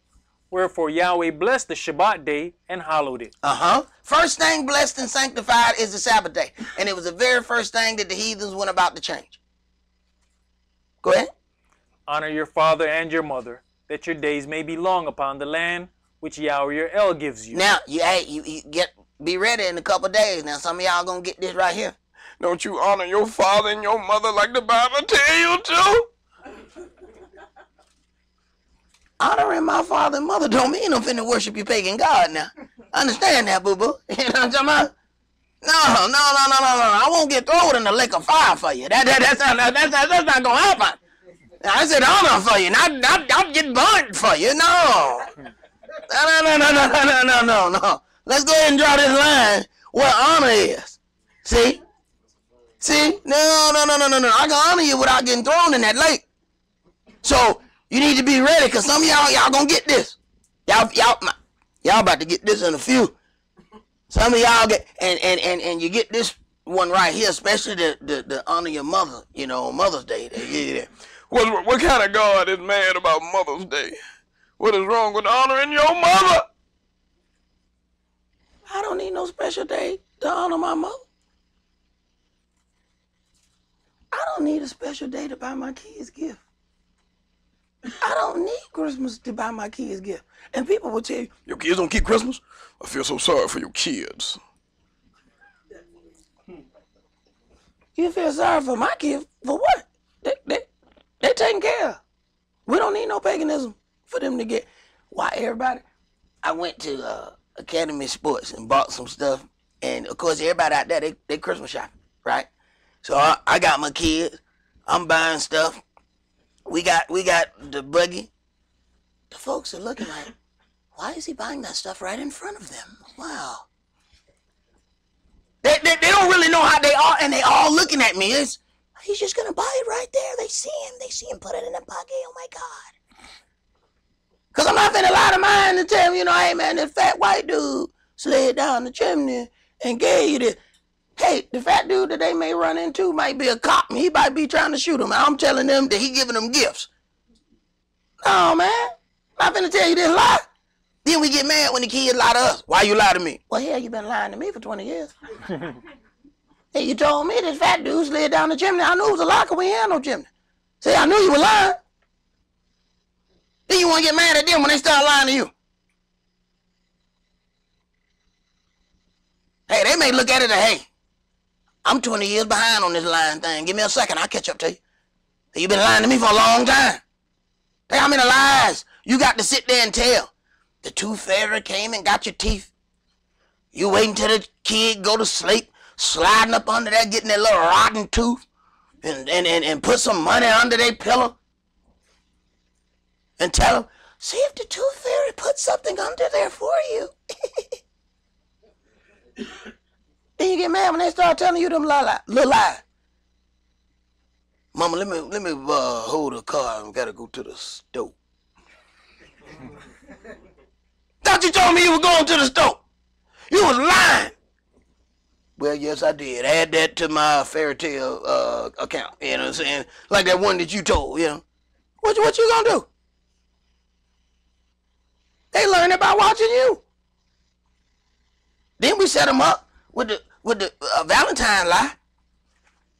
Anybody give you some chocolate, supposed to get some cherry. What? What the hell you think that is? Will you be my Valentine? What do you think you teaching them? You give them some chocolate, you get some cherry. So you raise your kids for that? Teaching them that mess? Then you get mad at them when they do something stupid. But you've been teaching them this mess all this time. Will you be my Valentine? Hell no.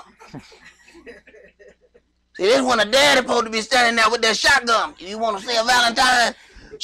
He'd be like, I'm on. Yeah, that's right. Because you find out that shotgun don't discriminate. That shotgun get everybody from here to here. Right? If a blind dude pull out a shotgun, you better start running. He's like, I know he can't see, but he can hear. He hear you step on a leaf. Boom! Done deal. Done deal. See? So that take care of that mess. We teaching, or we allowing people to teach our kids that this stuff is okay. This stuff is not okay. This is supposed to be the little baby love God that just fly around and shoot people with the arrow and then they fall in love. So your daughter's supposed to fall in love if anybody give her a box of chocolates. That's all your cherry worth for a box of chocolate? That's cheap cherry. That's cheap. They got a box of chocolates on sale at Walmart. And this is what you're raising your daughter for?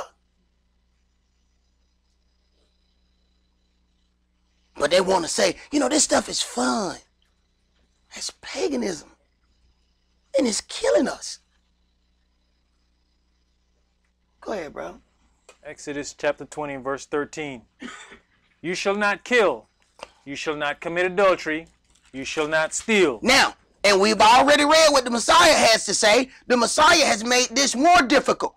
So when people try to accuse you of keeping that old bondage, you can go into Matthew 5 and say, oh no, I'm sorry. I can show you something in the New Testament that's much harder than anything I can read out of that old. So you the one that's in bondage. But you got to know and stand on it.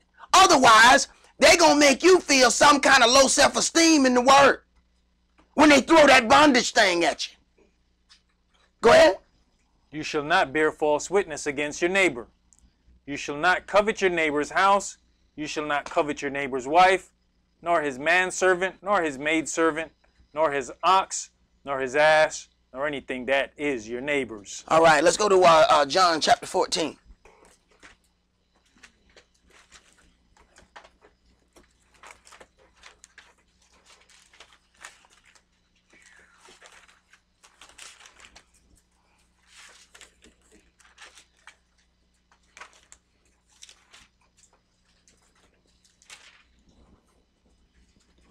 See, we got a lot of, we got, several kids that's, homeschool, but, and still in the back of other, people's mind, they be like, well, you miss out on a lot of stuff if you don't go to school. I went to school. I went to a lot of, I got kicked out of a few of them, but I can tell you one thing. That stuff in school ain't real. You get out of school and none of that stuff that happened in school means anything. All the fake friends, nothing. All the people who you thought were cool, half of them on drugs. Half the people that you didn't think look a certain way, a couple years later, them the ones that look good. All the ones that you thought look, that especially the brother, be like, oh man, that woman, that fine. A couple years later, they easy to find. Everything that you thought completely changed from high school. None of it means anything. Then they push the whole thing. Well, you're missing out if you don't go to prom. The prom is an official declaration that somebody's supposed to give up something. That's what the prom is. Now look, I'm going to bring your daughter a flower and some chocolates. You know what hey, that flower was expensive. So, hey, you know what I'm saying? I came to take your daughter to the prom. No, the hell you didn't. See, I believed in that when I believed in paganism. See, now I know better. You show up, I introduce you to that shiny shotgun. You see this? Time to go. Yeah, there you go. You got it well, young man. You got it well. John chapter 14, let's start at verse 1. Let not your heart be troubled. You believe in Elohim, believe also in me. In my Father's house are many mansions. If it were not so, I would have told you. I go to prepare a place for you. Now, you stop right now, you already dancing because you're going to heaven. You already dancing. This is the part where they dancing and they singing heaven songs. Go ahead. And if I go and prepare a place for you, I will come again. Wait a minute now. I'm going to come again. Go ahead. And receive you unto myself. Okay. That where I am, there you may also be. Didn't he say he coming to set up a kingdom here? So why you going to heaven if he coming to set up a kingdom here? That where I am, you may be also. So why you going to heaven if he coming here? See, the lie don't make no sense if you break it down. Stop letting people give you that fairy tale part of love. Go ahead. And whither I go, you know, and the way you know. Thomas said unto him, Adonai, we know not whither you goeth, and how can we know the way? Yahshua says unto him, I am the way, the truth, and the life. No man comes unto the Father but by me. If you had known me, you should have known my Father also, and from henceforth you know him, and have seen him. Because we go on one accord. We walk on one accord. The stuff that I speak is not my own words. Go ahead. Philip says unto him, Adonai, show us the Father, and it suffice us. Yahshua said unto him, Have I been so long time with you, and yet have you not known me, Philip? Right, because you're looking at the flesh. See? How many of us are able to really understand the spirit of a person? And it's not always what you see on the outside. Go ahead. He that has seen me has seen the Father. And how saith you then, show us the Father? Right. Are you not able to look past your fleshly eyes? You can't see the spirit of my doings and see who and what I am? Go ahead. Believe you not that I am in the Father, and the Father in me? The words that I speak unto you, I speak not of myself, but the Father that dwells in me. He does the works.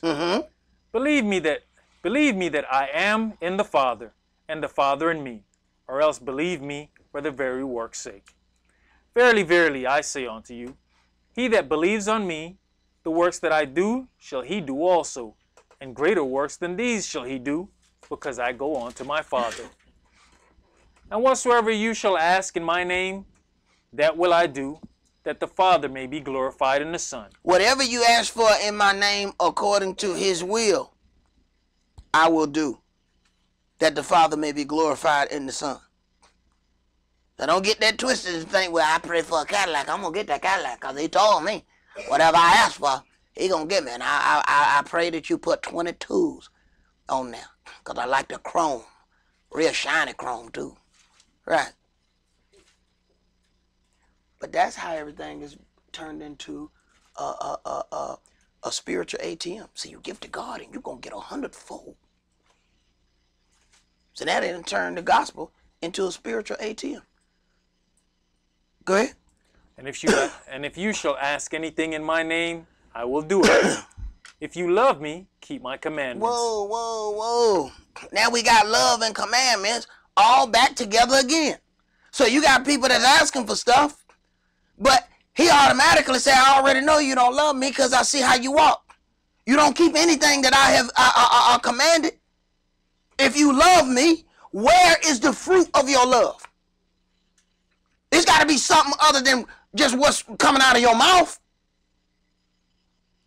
Because a lot don't care who tell it. Anybody can say the words, I love you.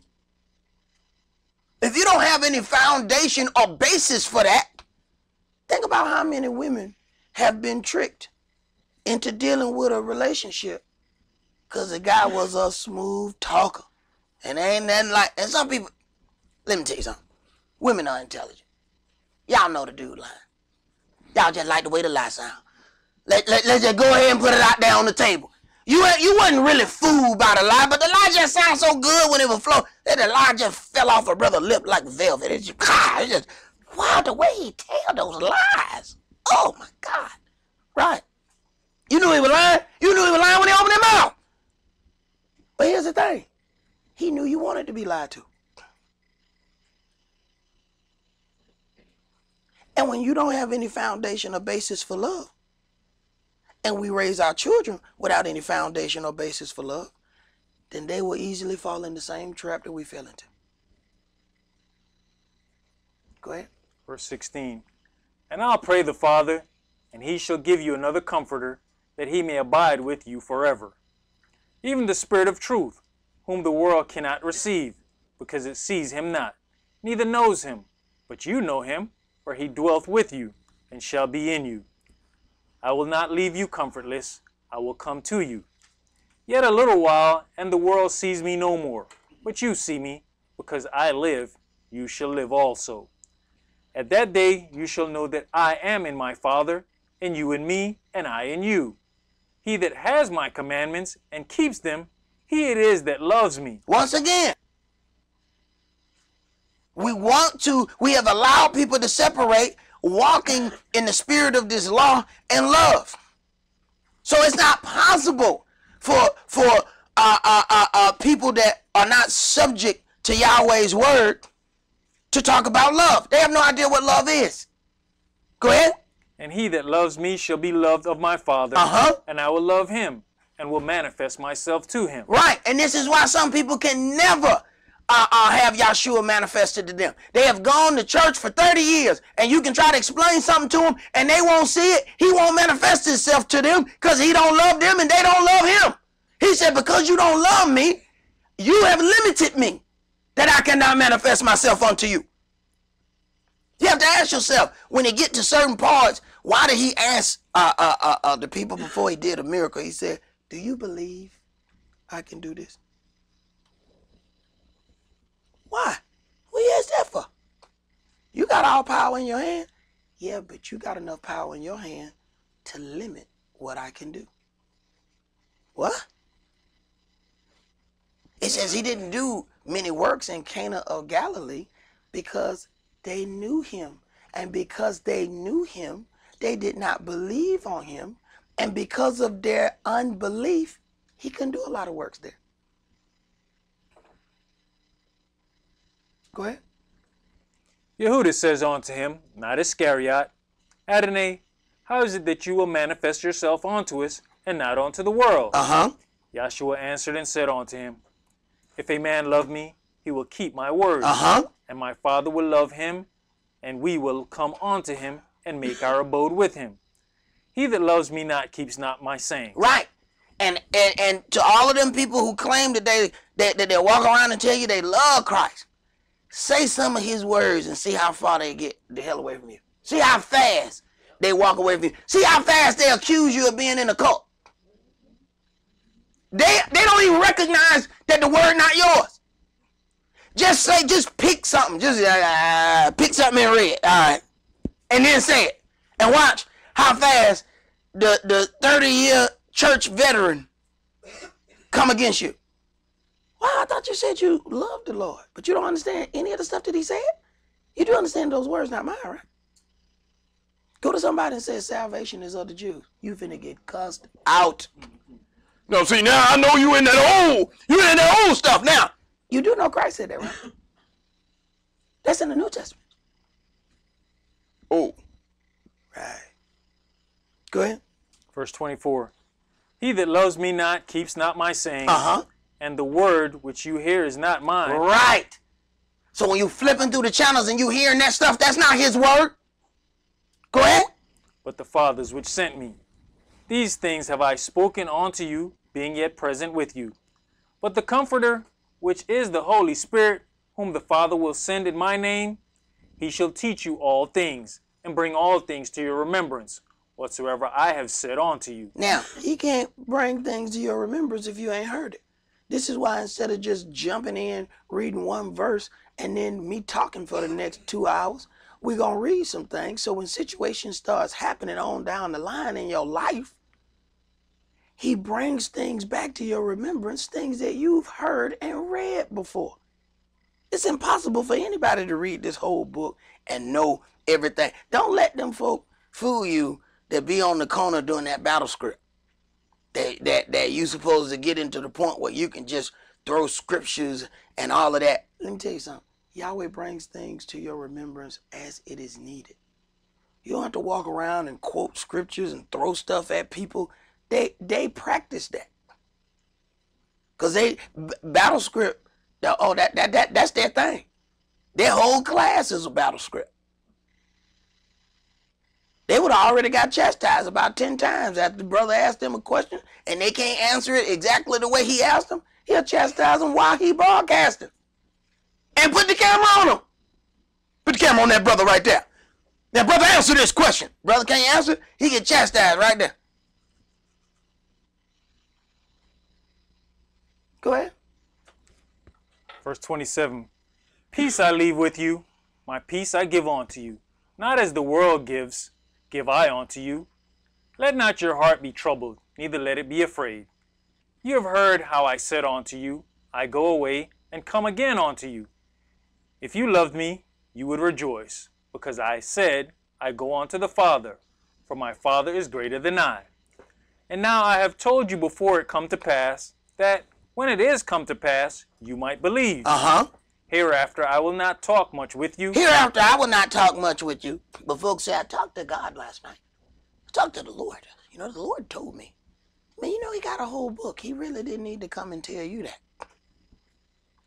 You know, I can find that on this page here. Well, why did he have to come personally to you to tell you that right there? And then after you say he told you, how does that benefit the rest of the children of Israel?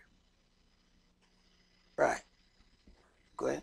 For the prince of this world comes and has nothing in me. Right. Hereafter I will not talk much with you, for the prince of this world comes and has nothing in me. Go ahead. But that the world may know that I love the Father, and as the Father gave me commandment, even so I do. Right. So how you gonna not follow the commandment and he following them? How you gonna not follow orders when he following his orders? But I love him. He follow his orders. Let's go to Luke chapter 1.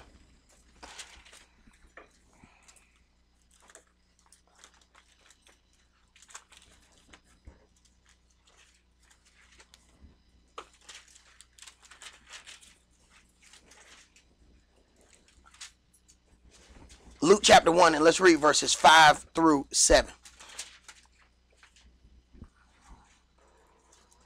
Verse 5. There was in the days of Herod, the king of Judea. Right. And we're talking about Herod being an Edomite, being the controlling person over the temple of the children of Israel. So understand the things that the Messiah has to deal with. So a lot of times we don't connect that the Messiah understands dealing in captivity and what the children of Israel have had to go through. He lived through it himself. They have an imposter, an Ish, over the temple. Go ahead. A certain priest named Zachariah, of the course of Abiah, and his wife was of the daughters of Aaron, and her name was Elizabeth. And they were both righteous before Elohim, walking in all the commandments and ordinances of the Adonai, blameless. Now, televangelists tell you you as righteous as you ever gonna be. He says these both were righteous. And what was the foundation of their righteousness? That they walk in the commandments and all the ordinances of the Elohim, of Yahweh our Elohim, blameless. So then you have walking correctly equals righteousness. That whole thing of your body sin, but your soul is still righteous, that's a lie. Go ahead.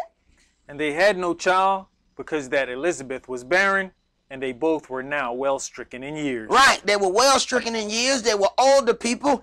She was barren. A lot of times people go through things that don't have anything to do with them. And it's hard for us to deal with that because we're all physical, fleshly people, and we think that everything that we go through is about us.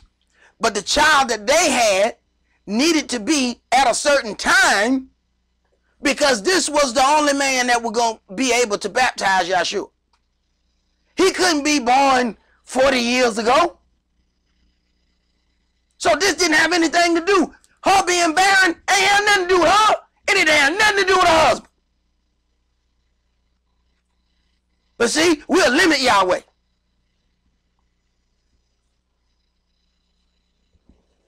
Let's go to our 2 John chapter 1.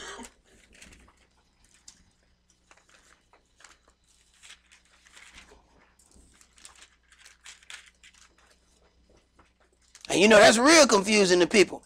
They holy and righteous according to all the commandments and the statutes and still didn't have no child. People say, you must be doing something wrong. You need to leave that God alone. You walk that God, you got no children. Something wrong with you. Man, no kid, cause Yahweh decreed it one time for him. No. The kids you have, I got plans for. So he can't be born until this certain time. And ain't nothing you gonna do to change it.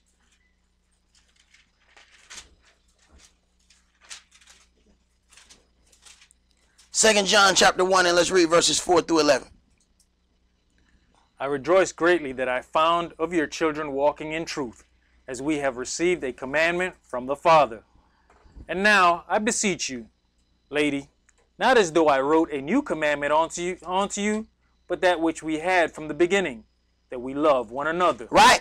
Go ahead. And this is love, that we walk after his commandments. And this is love, that we walk after his commandments. So that old mushy thing that we see on television that people have directed at us, it means nothing. This is what love is. Go ahead. This is the commandment, that as you have heard from the beginning, you should walk in it. For many deceivers are entered into the world, who confess not that Yahshua the Mashiach is come in the flesh. This is a deceiver and an antichrist. Right. When them people try to teach you those strange doctrines, those antichrists. You know how many antichrists we got on television?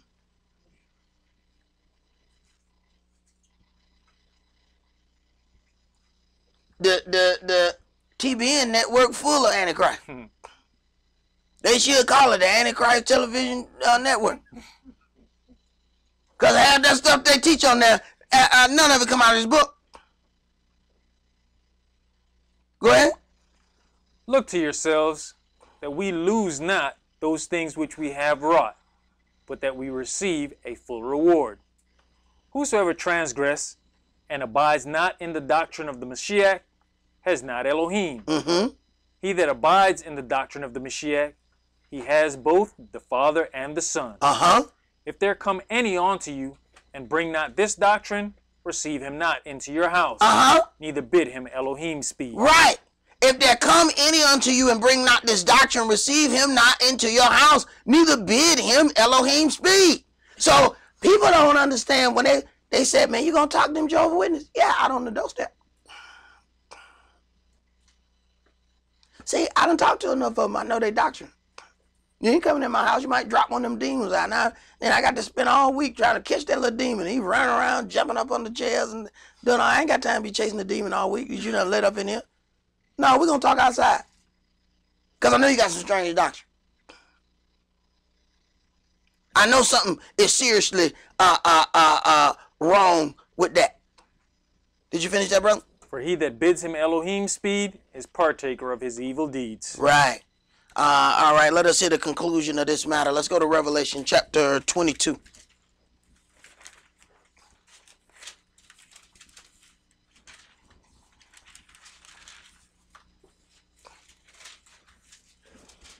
And the Jehovah's Witnesses, they'll lead they writing, but they'll tell you they can't take none of yours. Well, I'm going to need you to take yours back then. But we have accurate knowledge. Right. Take your accurate knowledge back in the car with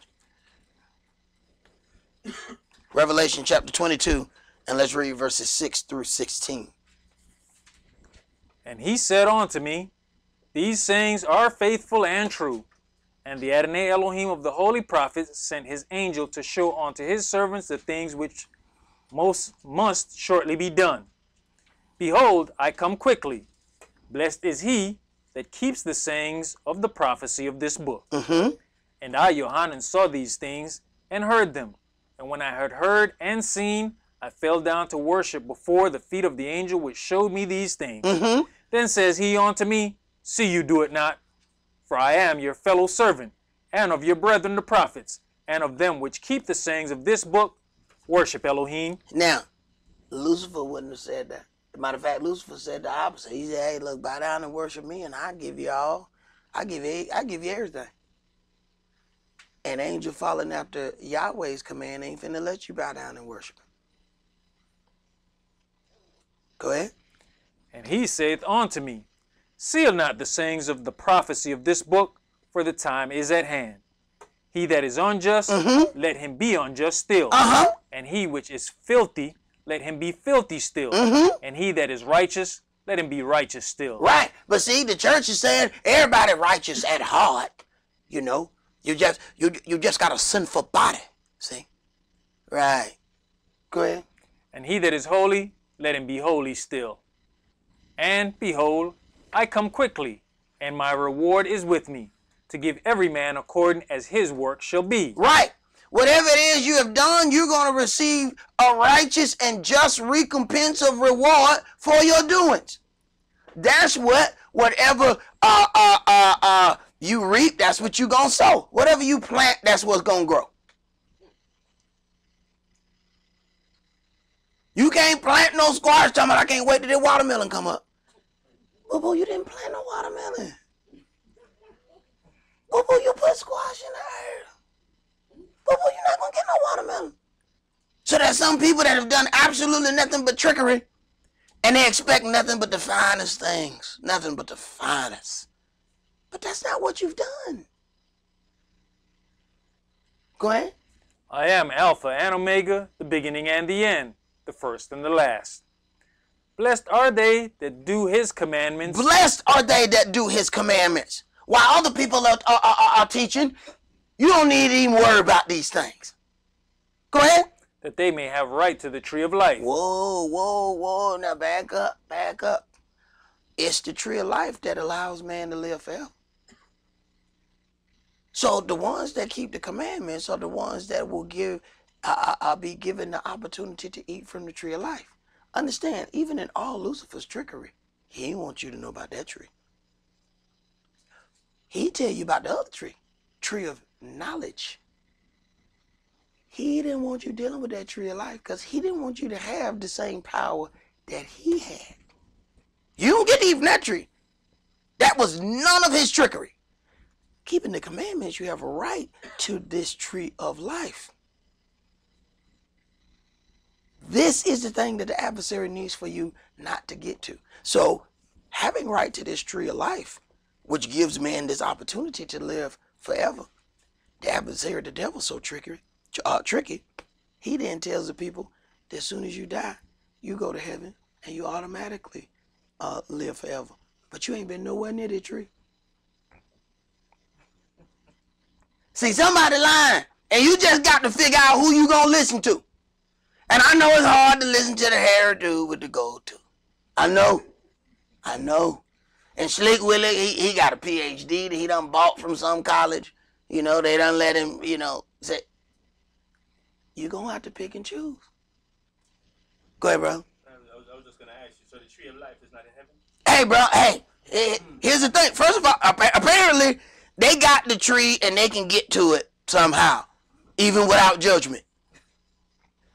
See, there's some seriously strange things that are going on, but when you can deal with things from an emotional standpoint and not according to accuracy, man, emotion will make you do anything. But there's certain situations that people can know that education-wise, the decision makes no sense. But when emotion gets involved, don't matter if it makes any sense. So you can talk to people about the Sabbath and they can know, that makes sense. But emotion says, I'm gonna stay where I am. And it's like that thing when you got a loved one in a burning house, and that house is almost completely burned down. Education-wise, you know that the chances are very slim that you're gonna get in that house and find that loved one and get them out of that house. But emotion make you still run into that burning house. The problem is some people running into a burning house every Sunday. And emotion send them right back in it. Go ahead. And may enter in through the gates into the city. Verse 15. For without our dogs outside and sorcerers and whoremongers. Right now, Creflo put on one of his things, you can sleep with everybody in the church. You're still going to go to heaven. You're just going to lose some things on earth. This word said outside the kingdom are whoremongers. Somebody lying. Go ahead. And murderers, and idolaters, and whosoever loves and makes a lie. I, Yahshua, have sent mine angel to testify unto you these things in the churches. I am the root and the offspring of David, and the bright and morning star. All right, that's all that we're going to do for today. Let us consider these things because there are about to be some great accusations against the children of Israel for standing in the doctrine that we have been taught. You will get all kind of accusations such as, you don't have any love in you anymore because you're, walking in order. And it is quite the opposite. That order brings forth love. This order is something that really magnifies all of the true love, because we cannot truly have love without walking in some kind of order. And Yahweh has given us an order for us to walk in, for he is not the author of confusion. And it is about to be some major confusion going on here in just a few days. And even in saying that, you brothers and you sisters, y'all be careful where you're going, because right around that Christmas time, this is when people get robbed, carjacked. They act a fool because they can't buy these gifts. And even things that you could do earlier in the year, run to the store and grab a few things, that same stuff get you robbed around Christmas time. The spirit of Christmas is ugly. Spirit of Christmas get you carjacked. So you need to understand and be aware of your surroundings, because, things get horrible every year around this time because folks can't afford that paganism, and they believe somebody got to pay for why they can't afford this paganism. So consider that. That's all that we're going to do for today. Remember the Sabbath to keep it holy. Shabbat shalom. Shabbat shalom.